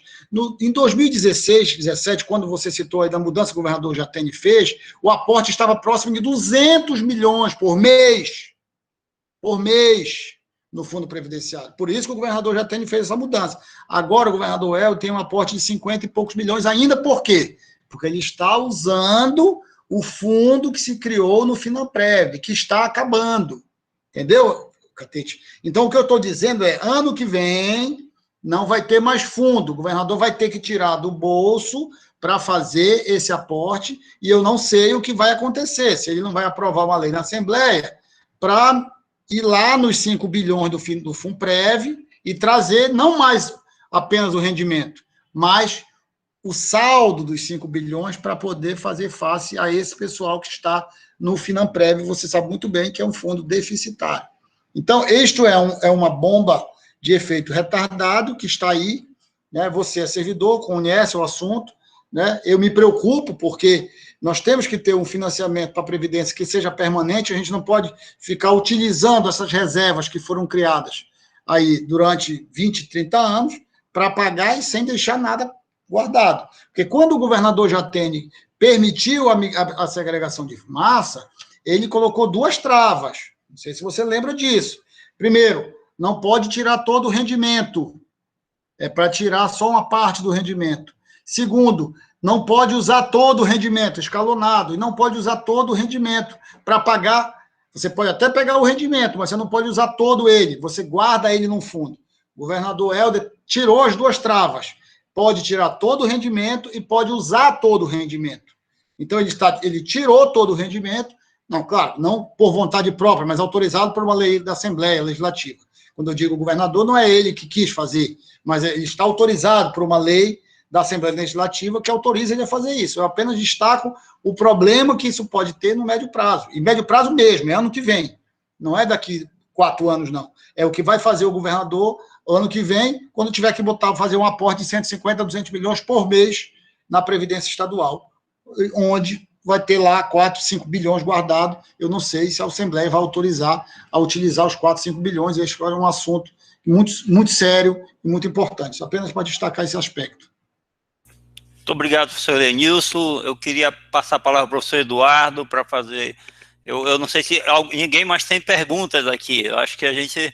Tem. O professor o Marco Antônio está com a mão levantada, tem um tempinho querendo fazer pergunta.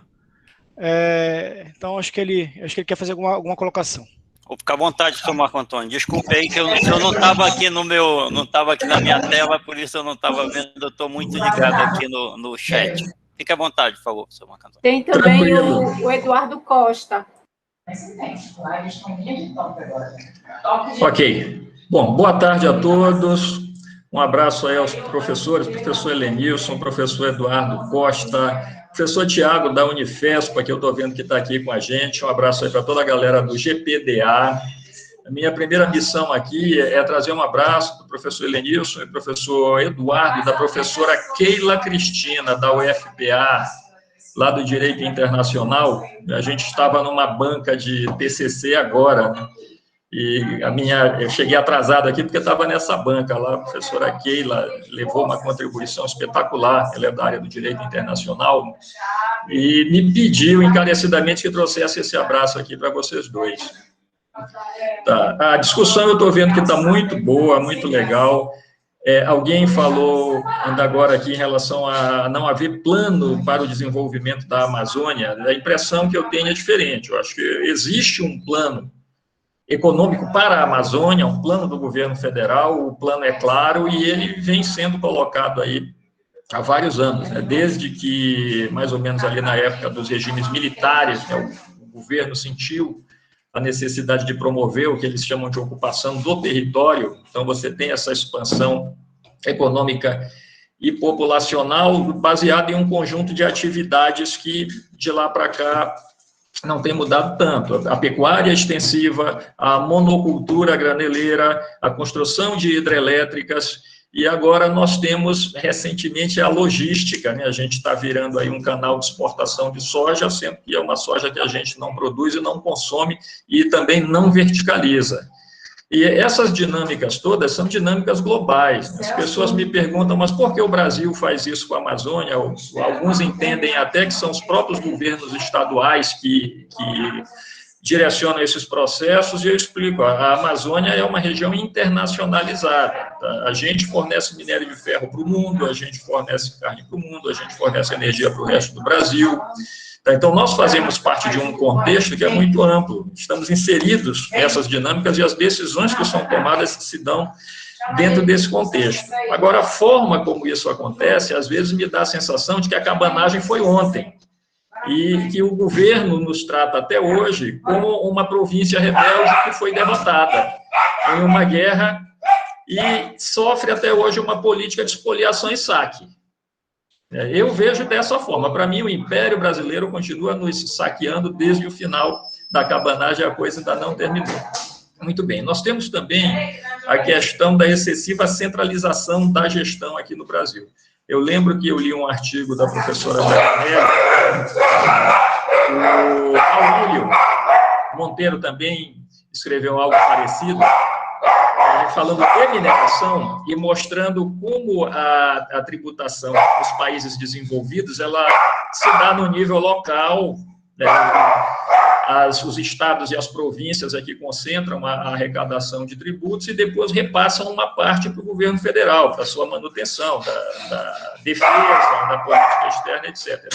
Aqui no Brasil, a gente tem o contrário. Aqui você tem o governo federal como grande arrecadador, que depois faz o repasse para os estados. Então, isso limita bastante as opções de políticas públicas dos estados. E alguém falou aqui também que os municípios agora também são instâncias administrativas autônomas. Então, diante de tudo isso, tem também a questão da atuação dos nossos representantes políticos, né? O professor Helenilson destacou isso ainda agora, a questão da desunião. A gente tem agora uma grande questão para ser resolvida, que é a TFRM, a taxa mineral, que inclusive eu fiz parte da equipe que lá no início trabalhou na criação da TFRM, por inspiração do professor Helenilson, que era o vice-governador do estado, estava lá na equipe que a Maria Amélia compôs, na antiga SEICOM. Tá? Enquanto esse debate está acontecendo, eu estou vendo os políticos paraenses, os nossos representantes do Congresso, preocupados em defender os interesses dos produtores do Mato Grosso e das trades multinacionais que exportam soja pela concessão da Ferrogrão, pela liberação da concessão da Ferrogrão. Para quem interessa a Ferrogrão?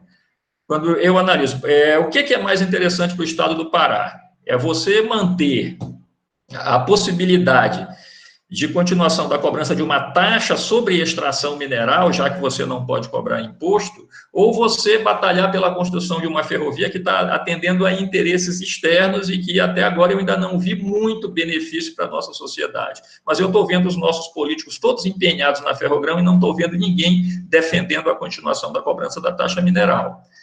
Então, nesse quadro todo, professor, eu queria pedir uma opinião sua.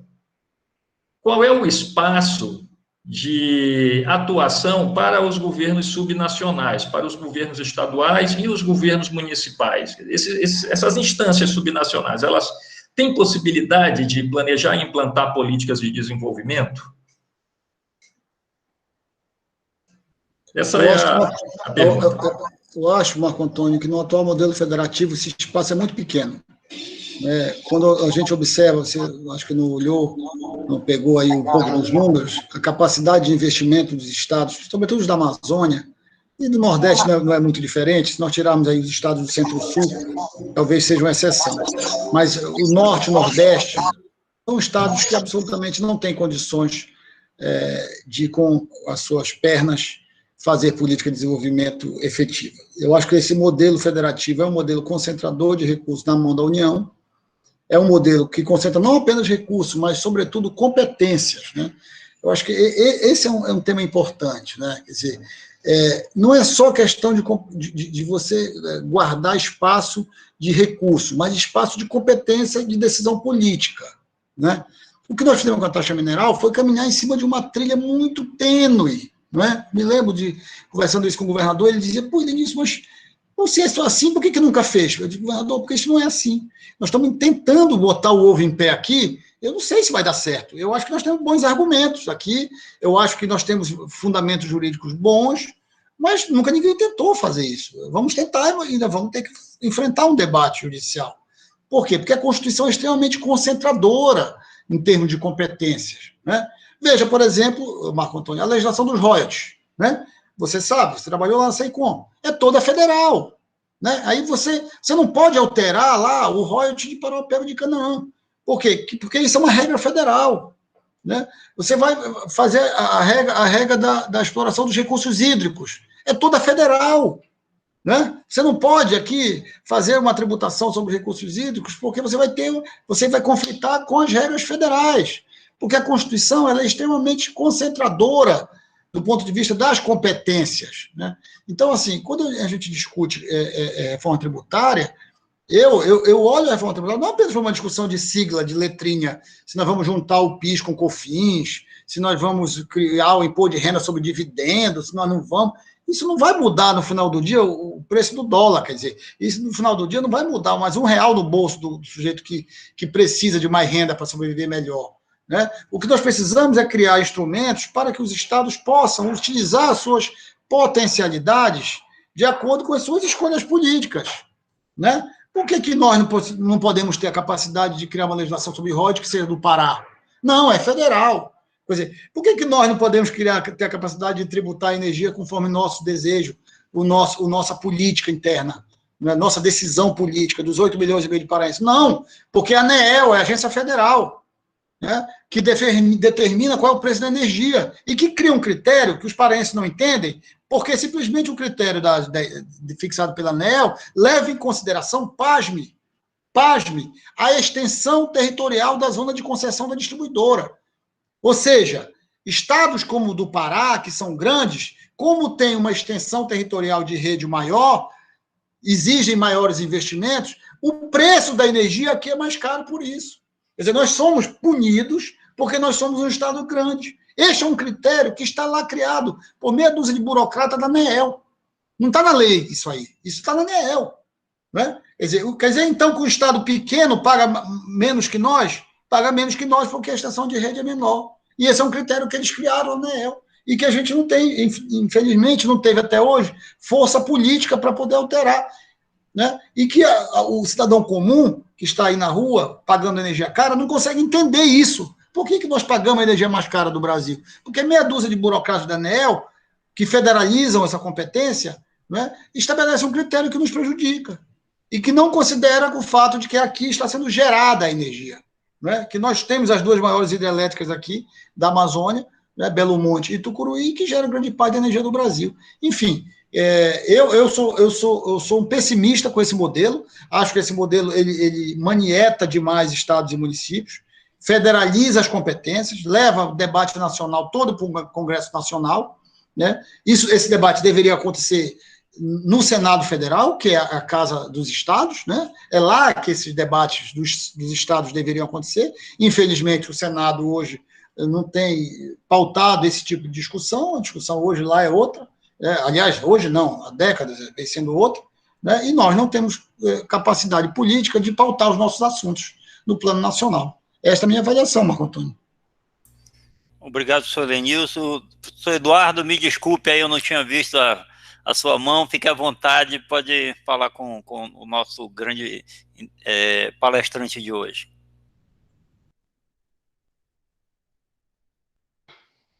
Olá, pessoal, olá, amigos. Doutor Lenilson, grande satisfação encontrá-lo novamente. Eu acho que o senhor deve lembrar da minha pessoa e da minha atuação lá no âmbito do governo do Estado, quando o senhor estava na vice-governadoria. Tivemos algumas iniciativas juntos, né? Marco Antônio, com quem eu trabalhei lá na SEICOM, um grande abraço a todos, né?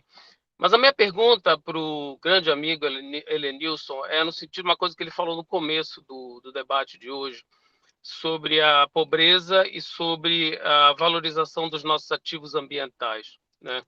Eu me recordo, numa oportunidade, em 2013, né, antes de eu vir, eu estou falando aqui do Canadá, onde eu faço doutorado agora.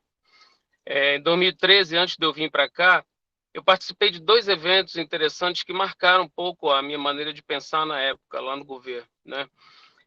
O primeiro deles foi quando foi divulgado o IDH daquele ano, de 2013, o IDH dos municípios do Pará, né? E eu participei de um evento, eu não me lembro qual foi a secretaria, em que foi anunciado e foi debatido, né? E ficou bastante marcado na minha cabeça o município de Melgaço, né? Na época, o pior IDH do Brasil, o pior de todos, lá no Marajó. E aí o debate foi muito interessante, etc. Uma semana depois, exatamente uma semana depois, eu participei de um evento no IDESP, em que estava sendo divulgado e debatido o índice de conservação ambiental dos municípios. Conservação ambiental. E, para minha surpresa, Melgaço era um município que tinha o maior nível de conservação ambiental no estado do Pará, comparativamente a outros municípios. Aí eu fiquei com aquela coisa na cabeça, poxa, o município que tanto preserva, o município que tanto mantém a sua base natural, né, os seus recursos, é um município pobre, né? Enquanto outros municípios que faziam uso mais intenso dos seus recursos, né, conseguiam oferecer para suas populações condições socioeconômicas um pouco melhores, né? Então, já caminhando para a pergunta, né, a gente tem que pensar um pouco, né, de que maneira os recursos naturais da Amazônia podem vir a ser utilizados de maneira sustentável, né? É bastante importante isso, para o benefício das comunidades locais, né? Porque o que a gente vê é uma ânsia muito grande e importante, né, de preservação dos recursos, isso é fundamental, né? Mas, ao mesmo tempo, você não pode esquecer dos 25 milhões de pessoas que precisam educar seus filhos, precisam se alimentar, precisam ter um futuro, né? Então, é importante que esses ativos ambientais sejam valorizados, sejam estudados, sejam utilizados de maneira racional e sustentável, né, em benefício das populações locais. E a pergunta, Helenilson, é em relação... acho que o que a gente está falando aqui nesse encontro desde o começo é de relações de poder. Nós estamos falando de poder. A teoria do poder, um estudo de teoria do poder, né? De maneira com que o poder internacional se impõe ao poder nacional e a maneira com que o poder nacional se impõe ao poder local, né? Todos os exemplos que foram debatidos agora nessa sessão, e muito bem conduzida pelo Eduardo, pelo Catete, com essa brilhante exposição do Helenilson, né, levam a uma reflexão disso, né? Será que algum dia nós conseguiremos mudar essa direção desse poder, de modo que o poder local comece influenciando o poder nacional e, posteriormente, o poder internacional, né? Hoje a gente vê os Estados Unidos, né, o governo Biden começa a exercer uma pressão, né, de fora em cima do Brasil, né, e o Brasil exerce a pressão na Amazônia e as decisões não são nossas, as decisões não vêm de baixo, né? Então, eu queria agradecer a todos, um grande abraço a todos e agradecer a apresentação do meu grande amigo Helenilson. Uma alegria, Eduardo, te rever, rapaz. Quanto tempo, hein? Poxa, que bom que você está aí estudando. Fico feliz de te rever. Eu concordo plenamente com a tua avaliação. Eu estou fazendo uma pesquisa, ainda não concluí, porque o dia a dia não me permite. Mas a lógica é a seguinte, né? A lógica é transformar áreas de preservação em renda, né?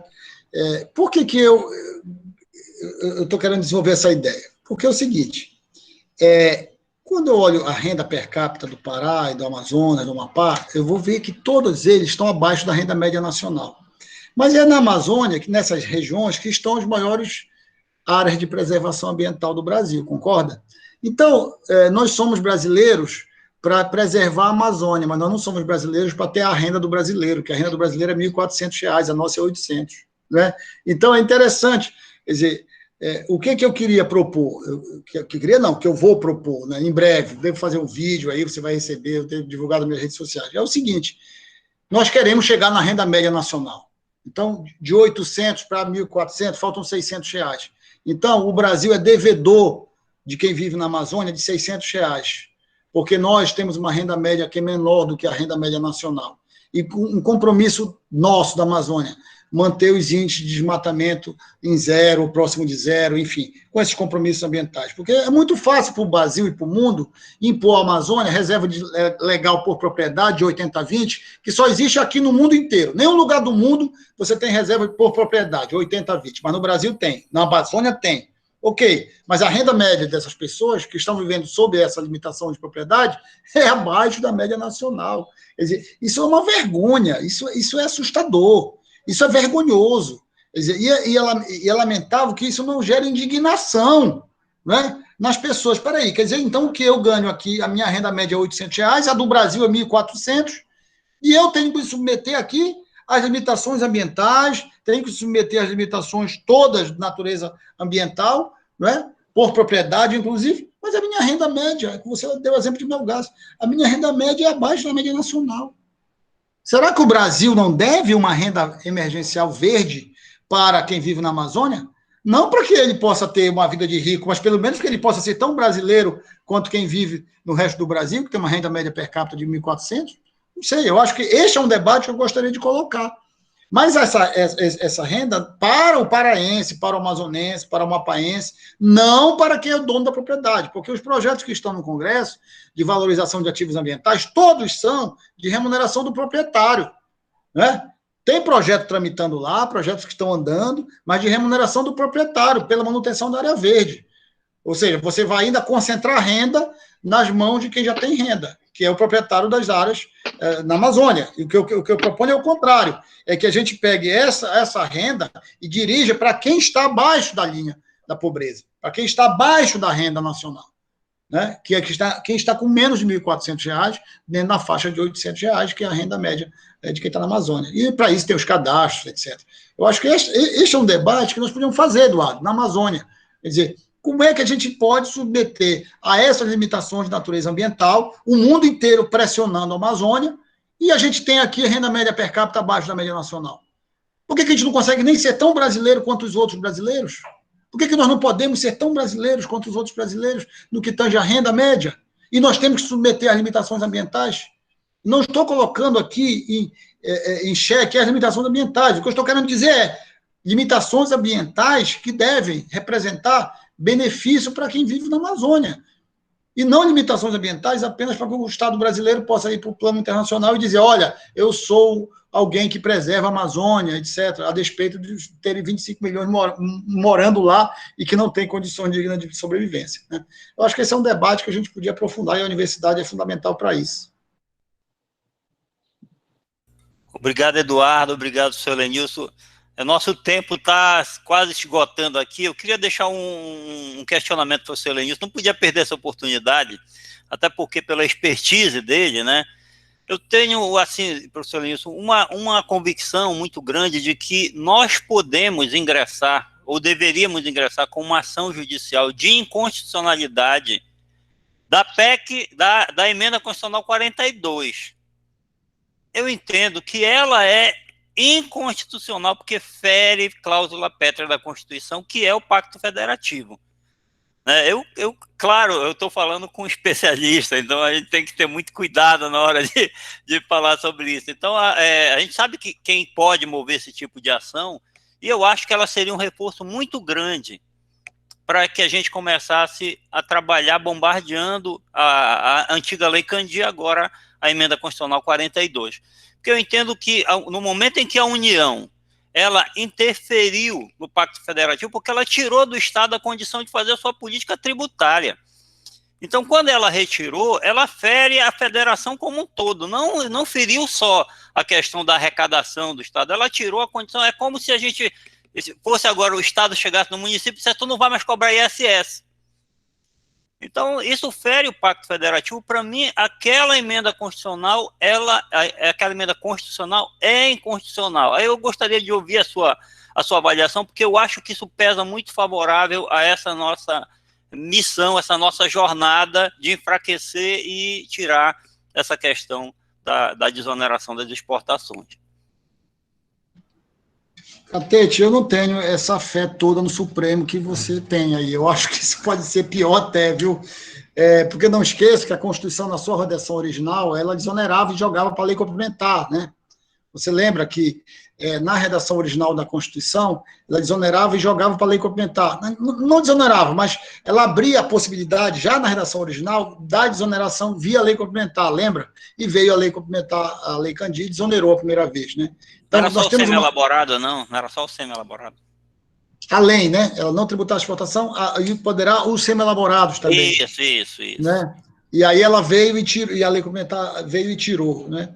E agora, quando o governador fez o acordo lá, os governadores fizeram, eu acho que eles deram meio que um aval nessa emenda 42 para receber essa compensação michuruca aí que o Estado vai receber por ano, que não é nada, 0,000 do que a gente merece, né? Então, eu não sei, eu prefiro aproveitar essa PEC 45, o Congresso de alguma forma vai aprovar alguma coisa, acho que nós deveríamos estar todo mundo unido aqui, com 17 deputados, 3 senadores, sabe, dizendo, olha, nós não vamos votar PEC nenhuma se não alterar a regra da exportação. Acho que isso deveria ser número 1, isso deveria ter um movimento no Estado do Pará, da sociedade civil, entendeu? E único, exclusivo, para a tributação das exportações de recursos naturais. Eu acho que isso deveria ser, sabe, Eduardo, motivo de campanha, de estar nos carros, estar na televisão, estar no nosso Facebook, nas nossas redes sociais, todos nós. Porque nós não vamos dar um passo civilizatório enquanto no Estado paraense for frágil a ponto de não prestar o serviço básico para o cidadão. E isso só temos um jeito, é tributar a exportação. Nós não vamos ter aqui indústria tão cedo para gerar emprego e renda de nível alto que gere receita pública suficiente. O que nós temos aqui é um parque mineral instalado para ficar aí mais 50, 100, 200 anos, exportando recurso natural, e precisa tributar esse pessoal até para que eles possam verticalizar internamente. Enquanto eles forem incentivados, veja, se coloca no lugar do sujeito que é presidente da Vale. Se ele exportar em dólar para a China, ele não paga imposto nenhum. E se ele botar uma indústria aqui e vender para São Paulo, ele vai pagar PIS, COFINS, ICMS, todos os tributos. O que você faria como presidente da Vale? Né? Então, é realmente um sistema tributário que é indutor de pobreza na Amazônia, especialmente no Pará. Porque você, como gestor, vai fazer a seguinte opção: não, eu vou meter esse minério no trem, vou mandar para o exterior, porque eu não pago imposto nenhum. E se eu fizer aqui uma indústria em Marabá, eu vou ter que, quando eu vender esse aço para São Paulo, eu vou pagar PIS, COFINS, ICMS, vou ter fiscalização do Estado em cima de mim, etc. Né? Então, é melhor eu pegar esse trem e mandar um minério de ferro para a China. Então, é um sistema tributário que induz a isso. Isso tinha até sentido, Catete, Eduardo sabe disso, em 96, quando o país tinha um déficit de balança comercial. Né? Hoje nós temos reservas aí, eu acho que a última vez que eu vi estava em mais de 400, Eduardo. Eu não sei qual é o número atual, mas estava em mais de 400 bilhões de dólares nosso saldo de reserva, de balança, né, guardado lá no Banco Central, tesourado, né, para dar sustentabilidade econômica ao país. Eu não sei quanto está hoje, mas ano passado nós geramos aí mais um tanto, só no Pará mais de 20 bilhões de dólares, em torno de 20 bilhões. Né? Então, eu acho que nós temos aí um modelo que é concentrador. Eu acho que a reforma tributária ela é uma janela de oportunidade importante, mas ela vai passar, como passou a Lei Candir, como passou a Emenda 42, Catete, se nós não tivermos o mínimo de articulação política, né? Que nós não temos nenhuma. Né? Esse assunto é um assunto que não está em nenhuma pauta da agenda política do Estado. Né? Não vejo ninguém aqui, nenhum deputado, ninguém discutir que a reforma tributária para o Pará só tem uma coisa importante. O resto pode ficar do jeito que está. Para nós, só tem uma coisa, na minha avaliação, é a tributação das exportações. Só isso. O resto, se vai ser no destino, se vai ser na origem, se vai ser no município, se não vai ser, para nós, do ponto de vista do Estado, isso tudo é secundário. O mais importante para o Estado do Pará, para o futuro do Estado do Pará, é a gente voltar a tributar as exportações de produtos primários. E você é um especialista também, eu não sei se você concorda, mas a reforma tributária é o ponto principal. Eu já debati esse assunto com vários autores dessa PEC 45, inclusive o API, e lá em São Paulo é o seguinte: não se tributa exportação. Eu digo, calma lá, cara pálida.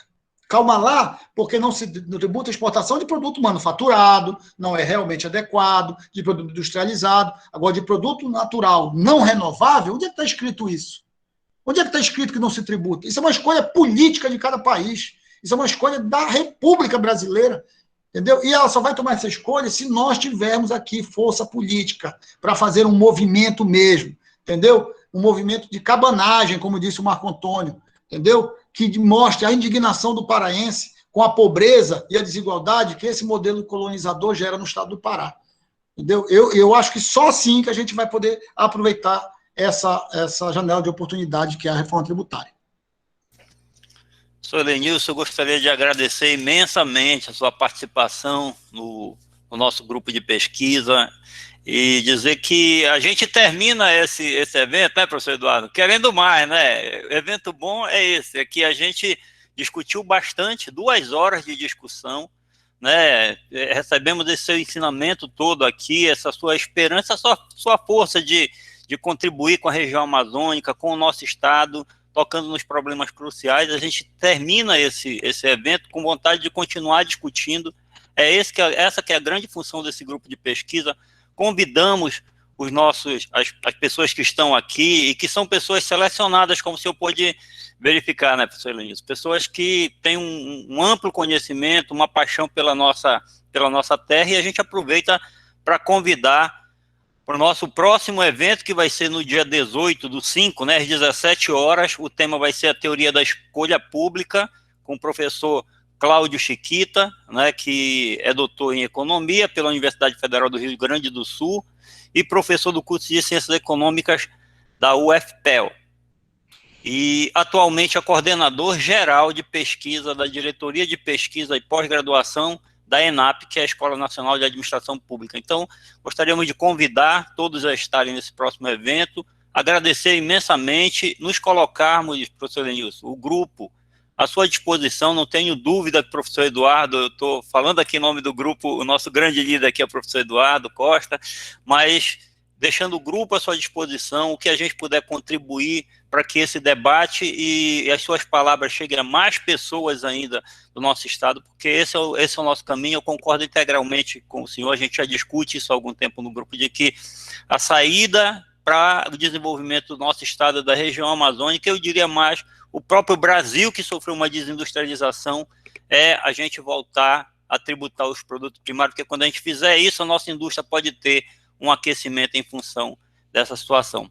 Eu lhe agradeço, passo a palavra para o professor Eduardo para fazer as considerações finais e depois passar para o senhor, se o senhor quiser se despedir de todos aqui que tiveram o privilégio de ouvir suas palavras. Bom, muito bem, nós chegamos ao teto da reunião. Eu queria agradecer ao Elenilson pela gentileza de participar conosco. Eu entendo, Elenilson, que nós precisamos organizar, viu, Catete, um debate, um colóquio nosso em junho sobre o tema da reforma tributária, para pautar isso publicamente.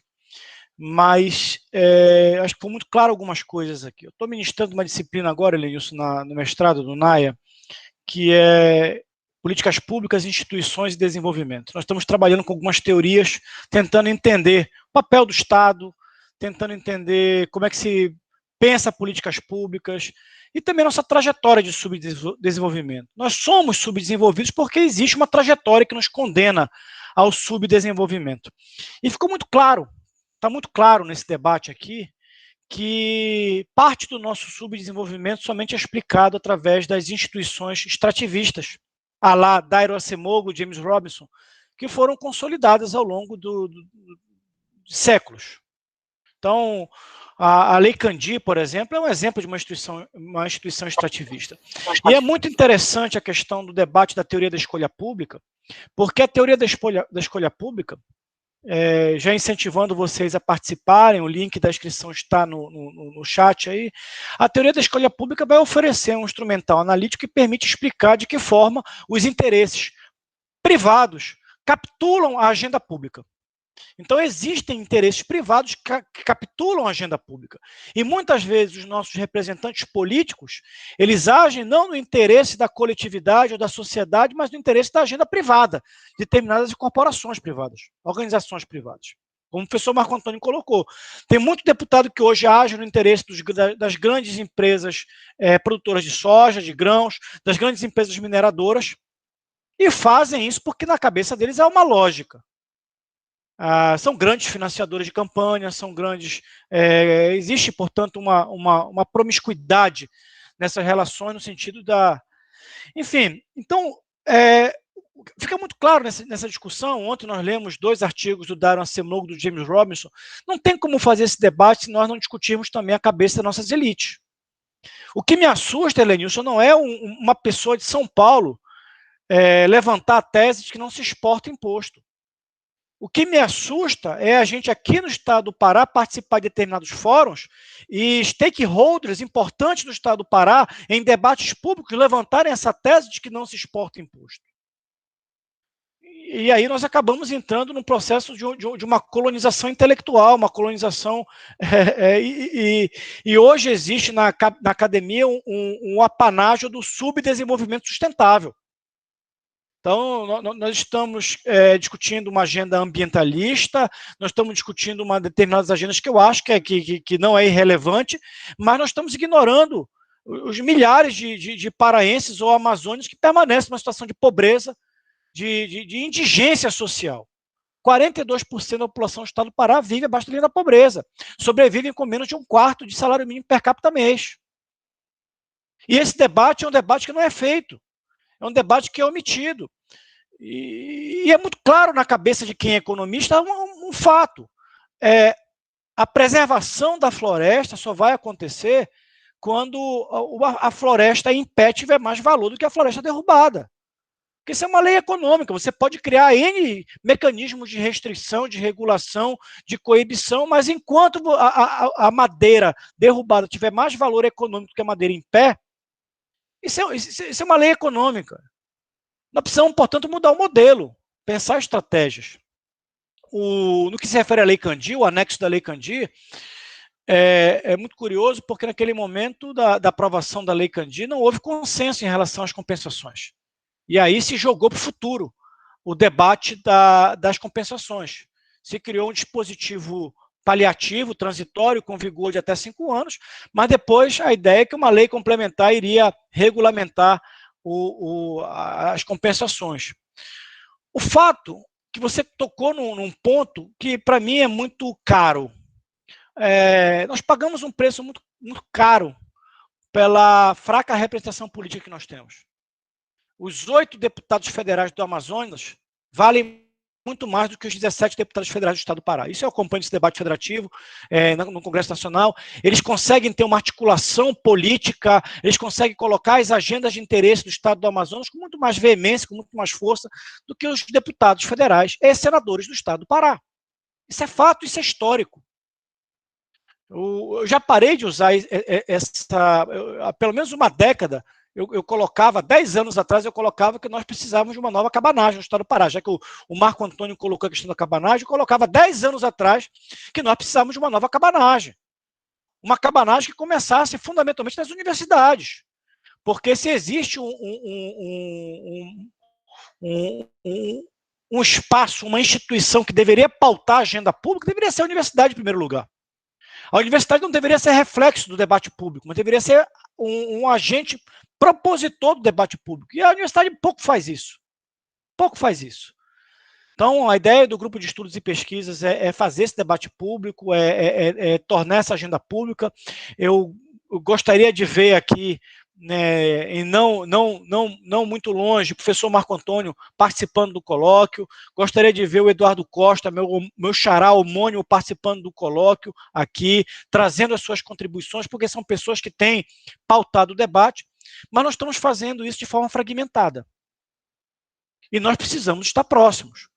Eu faço parte de um grupo que o Marco Antônio coordena, que é o grupo de desenvolvimento local, estou lá participando, mas os nossos esforços ainda estão sendo poucos, estão sendo fragmentados. Nós precisamos criar uma rede e nos unir e pautar essa agenda pública, criar, de repente, um manifesto coletivo e a partir daí, fazer debates públicos, sim. Então, parabéns, Elenilson, pelo teu protagonismo. Você é um ator público que tem realmente feito a diferença na nossa vida pública aqui. Eu torço para que você tenha sucesso na sua trajetória política, torço de coração, porque nós precisamos eleger representantes políticos qualificados. Eu digo uma coisa para vocês, eu tenho vergonha hoje, com exceções, para não ser injusto, nós temos exceções, mas a regra dos nossos representantes políticos em nível de Brasília, em nível de Assembleia Legislativa do Estado do Pará, é vergonhoso. É vergonhoso. São pessoas que não pautam o debate público, não são protagonistas do debate público, com exceções. Com exceções. Existem exceções? Existem. Mas não é a regra. E, enfim, eu não sei, a Tânia levantou a mão, eu gostaria de dar oportunidade para ela, se ela gostaria de fazer alguma colocação, alguma intervenção, mas já me despeço aqui. Agradeço, Elenilson, pela sua colocação. Não sei se a Tânia gostaria de fazer alguma Alguma fala, Tânia? Não? Então, eu encerro aqui o nosso grupo, nossa reunião de hoje. Eu acho que foi extremamente proveitosa. Eu acho que você qualificou bastante o debate e agradeço a presença de todos. Aqui estou vendo a professora Gisalda Filgueiras aqui, que é uma colega da universidade muito querida. Obrigado, professora Gisalda, pela sua presença e, enfim, nos encontramos aí nas próximas reuniões. Deus abençoe a todos e até a próxima. Amém. Obrigada. Um abraço, pessoal.